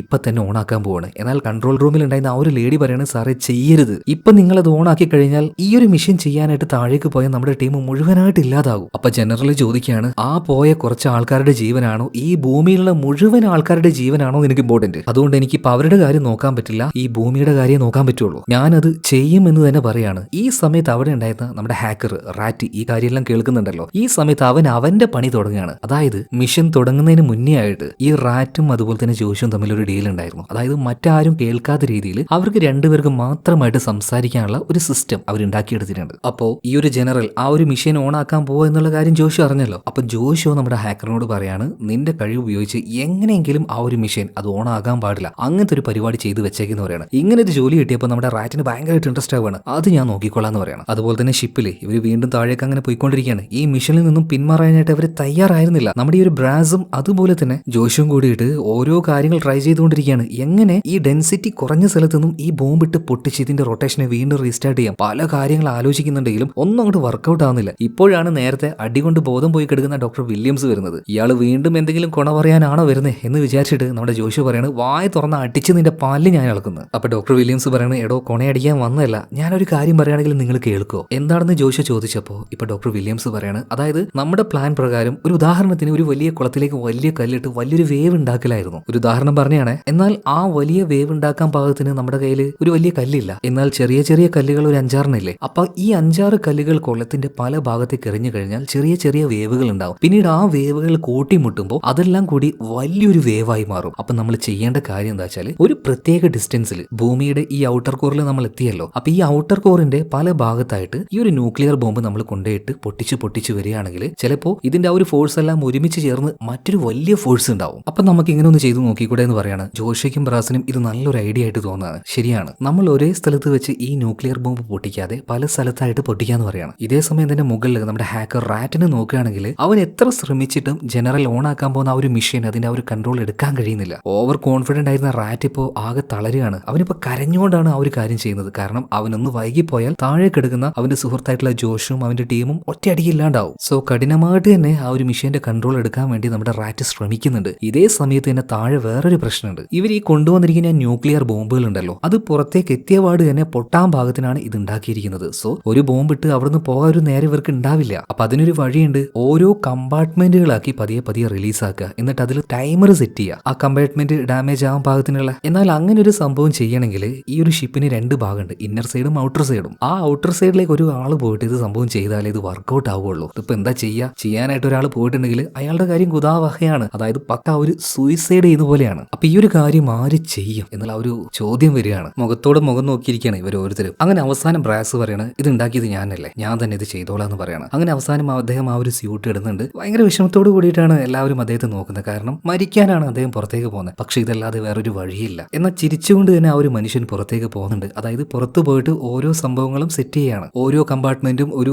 നിശ്ചിത അകലത്തിൽ വെച്ച് പതിയെ ഇതിൽ നിന്നും ഇജക്ട് ചെയ്ത് പോകാനായിട്ട് പുറത്തു നിന്നുകൊണ്ട് ബ്രാസ് ഇങ്ങനെ ചെയ്യുന്നുണ്ട്. അധികം വൈകാതെ തന്നെ അദ്ദേഹം മരണപ്പെട്ടു പോവാണ്. അതായത് ആ ഒരു തീയിൽപ്പെട്ട്. പിന്നീട് ഉള്ളിൽ നിന്നുകൊണ്ട് ഡോക്ടർ വില്യംസും അതുപോലെ തന്നെ ജോഷുവും ഓരോ കാര്യങ്ങൾ സെറ്റ് ചെയ്തുകൊണ്ടിരിക്കുകയാണ്. അതായത് ഓരോ കമ്പാർട്ട്മെന്റിലെ ബോംബ് ഓരോ പ്രത്യേക ടൈമിന് പൊട്ടാൻ പാകത്തിനായിട്ട് ഓരോ കമ്പാർട്ട്മെന്റ് ചെയ്ത് കഴിയുമ്പോഴും അതിങ്ങനെ പതിയെ ഇജക്ട് ആയി പുറത്തേക്ക് പോവുകയാണ്. അങ്ങനെ ഒരു ഘട്ടത്തിൽ 4ാമത്തെ കമ്പാർട്ട്മെന്റ് ആണെന്ന് തോന്നുന്നു, അത് ഇജക്ട് ആവാൻ നിൽക്കുകയാണ്. ആ ആ സമയത്ത് ഷിപ്പ് നന്നായിട്ടൊന്ന് ഇളകുന്നുണ്ട്. അപ്പൊ അവിടെ വെച്ചിരുന്ന ആ ഒരു ന്യൂക്ലിയർ ബോംബ് നമ്മുടെ ഡോക്ടർ ജോഷോയുടെ മേത്തേക്ക് വീഴുകയാണ്. അത് തള്ളി മാറ്റി എഴുന്നേൽക്കുക എന്നൊക്കെ പറയുന്നത് നടക്കുന്ന കാര്യമൊന്നുമല്ല. അതുകൊണ്ട് ജോഷോനെ അവിടെ മരിക്കാൻ വിടുകയല്ലാതെ ഡോക്ടർ വില്യംസിന് വേറെ വഴിയൊന്നുമില്ലായിരുന്നു. പൊതുവെ ആളൊരു സെൽഫിഷ് ആയിട്ടുള്ള ആളാണല്ലോ. എന്തായാലും ജോഷോ രക്ഷപ്പെടുത്താനായിട്ട് അയാൾ നിൽക്കൂല. അതുകൊണ്ട് വേറെ വഴിയില്ലടാ, നീ തൽക്കാലം അങ്ങോട്ട് അക്സെപ്റ്റ് ചെയ്യുന്നു പറഞ്ഞിട്ട് ഇയാൾ വേഗം തന്നെ സേഫ് ആയിട്ട് അടുത്ത കമ്പാർട്ട്മെന്റിലേക്ക് പോകാൻ നിൽക്കുമ്പോഴേക്കും വീണ്ടും ഒരു ഷെയ്ക്ക് ഉണ്ടാവുകയാണ്. ഇപ്പൊ ജോഷോയുടെ മേത്തുണ്ടായിരുന്ന ആ ഒരു ബോംബ് പോയിട്ട് ഇയാളുടെ ദേഹത്തേക്ക് വീഴാണ്. എന്താലേ വിധി എന്ന് പറഞ്ഞാൽ ഇതൊക്കെ തന്നെയാണ്. പക്ഷേ അവസാന സമയത്ത് ഈ ഡോക്ടർ വില്യംസ് ഞെട്ടിച്ച് കളയുന്നുണ്ട് കേട്ടോ. ഇയാൾ പറയാണ്,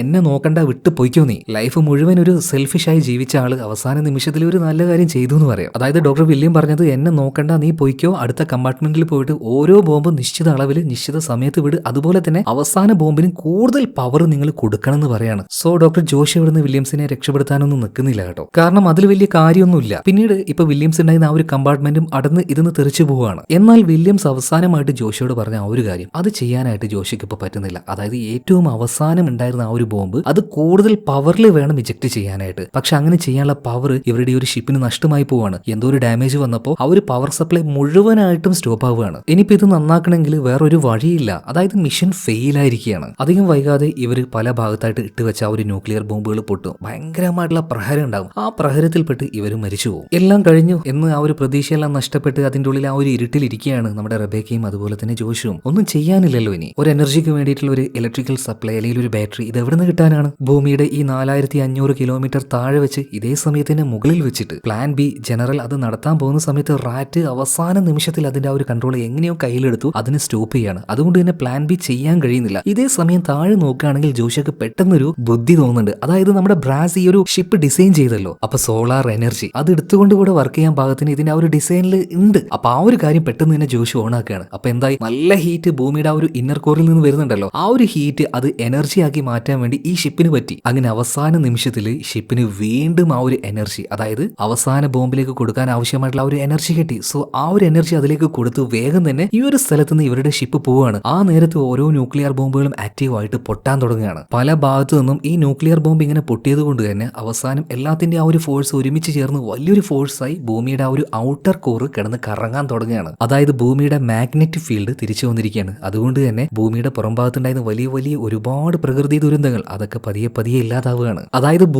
ഭൂമിയെ തന്നെ സ്വയം ഹീൽ ചെയ്തുകൊണ്ടിരിക്കുകയാണ്. അപ്പൊ അതിന്റെ ആ ഒരു വൈബ്രേഷൻ ലോകം മുഴുവനും ഓരോ ആൾക്കാർക്കും ഫീൽ ആവുന്നുണ്ട്. മാത്രമല്ല ഇവർക്ക് അവിടുന്ന് കിട്ടിയ ആ ഒരു സോളാർ എനർജി അതിന്റെ ആ ഒരു പവർ ഉപയോഗിച്ചുകൊണ്ട് ഭൂമിയുടെ ആ ഒരു കോറിൽ നിന്നും വളരെ വേഗത്തിൽ ഇവർക്ക് പുറത്തേക്ക് വരാൻ കഴിഞ്ഞു. അങ്ങനെ കുറച്ചധികം മണിക്കൂറുകൾ ട്രാവൽ ചെയ്തുകൊണ്ട് അവർ മരിയാന ട്രെഞ്ചിന്റെ അടിഭാഗത്തേക്ക് എത്തുകയാണ്. അതായത് ഭൂമിയുടെ ആ ഒരു കല്ലും മണ്ണും ലാവയും ഇതെല്ലാം നിറഞ്ഞു നിൽക്കുന്ന ആ ഒരു ഭാഗം താണ്ടി ഇപ്പൊ വെള്ളത്തിലേക്ക് എത്തിയിട്ടുണ്ട്. പക്ഷെ ഇവിടെ ഒരു പ്രശ്നമുണ്ട്. ഇവരുടെ ഷിപ്പിന് എനർജി ഇല്ല. ഇത്രയും നേരം ആ ഒരു സോളാർ എനർജിയിലാണ് വന്നത്. ഇപ്പൊ ഈ വെള്ളത്തിന്റെ അടിയിലേക്ക് എത്തിയപ്പോൾ അതില്ലാതാവുകയാണ്. അതുകൊണ്ട് ഇനി മുകളിലേക്ക് ഈ ഒരു ഷിപ്പിനെ കൊണ്ടുപോകാൻ കഴിയില്ല. ഇവരെന്തായാലും മുകളിലേക്ക് എത്തിക്കഴിഞ്ഞു എന്നുള്ള ആ ഒരു വിവരം കൺട്രോൾ റൂമിൽ കിട്ടി. അതുകൊണ്ട് തന്നെ ഇവരെ രക്ഷപ്പെടുത്താനായിട്ട് ഒരു റെസ്ക്യൂ ടീം, വലിയൊരു ടീം തന്നെ മരിയാന ട്രെഞ്ചിന്റെ മുകൾ ഭാഗത്തേക്ക് എത്തിയിട്ടുണ്ട്. ഒരുപാട് നേരം വലിയ വലിയ ആ ഒരു ഷിപ്പുകളും അതിലെ ആ ഒരു ടെക്നോളജിയും ഇതെല്ലാം ഉപയോഗിച്ച് ഇവരെല്ലാവരും തന്നെ ജോഷു അതുപോലെ തന്നെ റബേക്ക ഇവരെവിടെയുള്ളത് ആ ഒരു ലൊക്കേഷൻ ട്രേസ് ചെയ്യാൻ നോക്കുന്നുണ്ടെങ്കിലും ഇവരെ കൊണ്ട് ഇത് കണ്ടുപിടിക്കാൻ കഴിയുന്നില്ല. ഒരുപാട് നേരം തെരഞ്ഞ് മടുത്തത് കൊണ്ട് തന്നെ ഇപ്പോൾ ആ ഒരു ടീം അവിടുന്ന് തിരിച്ചു പോകാൻ നിൽക്കുകയാണ്. ജനറൽ എല്ലാവരോടും ഇവിടുന്ന് തിരിക്കാൻ പറഞ്ഞു. എന്നാൽ ആ സമയത്ത് അവരുടെ കൂടെ ഉണ്ടായിരുന്ന നമ്മുടെ റാറ്റ് ഉണ്ടല്ലോ, അവൻ പറയാണ് കുറച്ചു നേരം